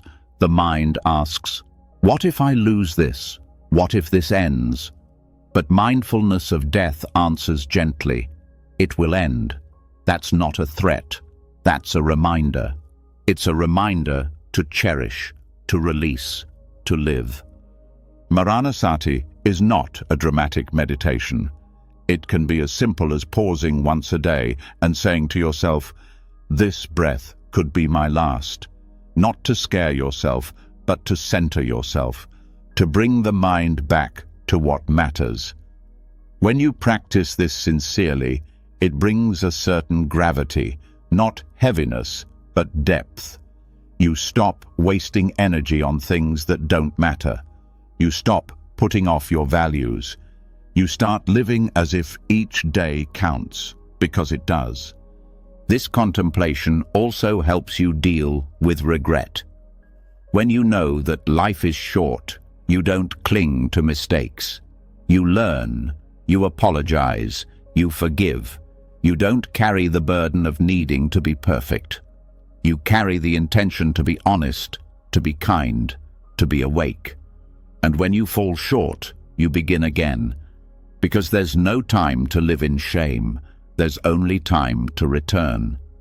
Fear of death is also fear of not being in control. The mind wants guarantees, but death is the one experience that cannot be managed, postponed, or restructured. And in facing this truth, something else arises: humility. Not the kind that makes you feel small, but the kind that makes you feel free. You stop trying to dominate life. You begin to cooperate with it. You begin to walk with it. This reflection can change your relationship to others. When you remember that the people you love will die, your heart softens. You stop arguing over things that don't matter. You forgive faster. You say thank you more often. You stop waiting for the perfect time to connect, because every time might be the last time. And that awareness turns even ordinary moments into sacred ones. Contemplating death also helps you see the preciousness of your own life. Not in the abstract, but in the details. The feel of your breath in the morning, the sound of someone's voice, the sensation of warm tea in your hands. These small things become vivid because you're no longer assuming you'll have them tomorrow. You're here for them now. There is also a deeper peace that comes when you stop trying to secure your legacy. Much anxiety comes from wanting to be remembered, wanting to make a mark, wanting to leave something behind. But death contemplation reminds you that all traces fade. Even the greatest monuments crumble. Even the most cherished names are forgotten. This isn't cause for despair. It's cause for release. You stop building yourself. You start living yourself fully, genuinely, without needing to be anything more than present. This practice does not lead to passivity. It leads to urgency, but a different kind. Not frantic urgency, not pressured urgency, but the urgency of intention. The urgency that says, if today is the day, let me meet it with open eyes, with an honest heart, with gratitude, even for the hard things. That kind of urgency brings calm, because now you're living from truth, not fear. You don't need to force this contemplation. You can weave it gently into your life, before meals, before sleep, when waking, during meditation. A simple phrase, I will die, I don't know when, and then breathe. Feel what arises. Let it shape how you move through your day. Let it soften your grip. Over time, this becomes more than a reflection. It becomes a posture, a way of relating to life that is direct, compassionate, and free. You begin to trust that you don't need to manage everything. You begin to see that trying to guarantee security is what creates insecurity. Letting go of control doesn't lead to chaos, it leads to clarity. You also become more courageous, not fearless, but brave. Because now you're not avoiding reality, you're facing it. And in facing it, you stop wasting your strength on resistance. You use it to show up, to speak truth, to follow what feels meaningful, to rest when needed, to stay soft when it would be easier to harden. And when death does touch your life, through loss, through aging, through illness, you are not as shaken. You feel it fully. You grieve, you break open, but you don't run, because you've been practicing. You've been turning toward what most people avoid, and that turning gives you strength. This strength is not about enduring more. It's about living lighter, less control, more trust, less grasping, more being, less waiting, more presence. And in this kind of living, anxiety has no place to root itself, because you're not holding the future too tightly. You're not trying to protect a self that cannot be preserved. You are here, awake, letting go with each breath. Mindfulness of death is the clearest reminder that life is now, not later, not after everything is figured out, not when it's convenient. Now.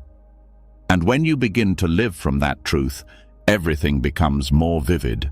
Even fear loses its edge, because you're no longer pretending that life will wait for you. You've arrived.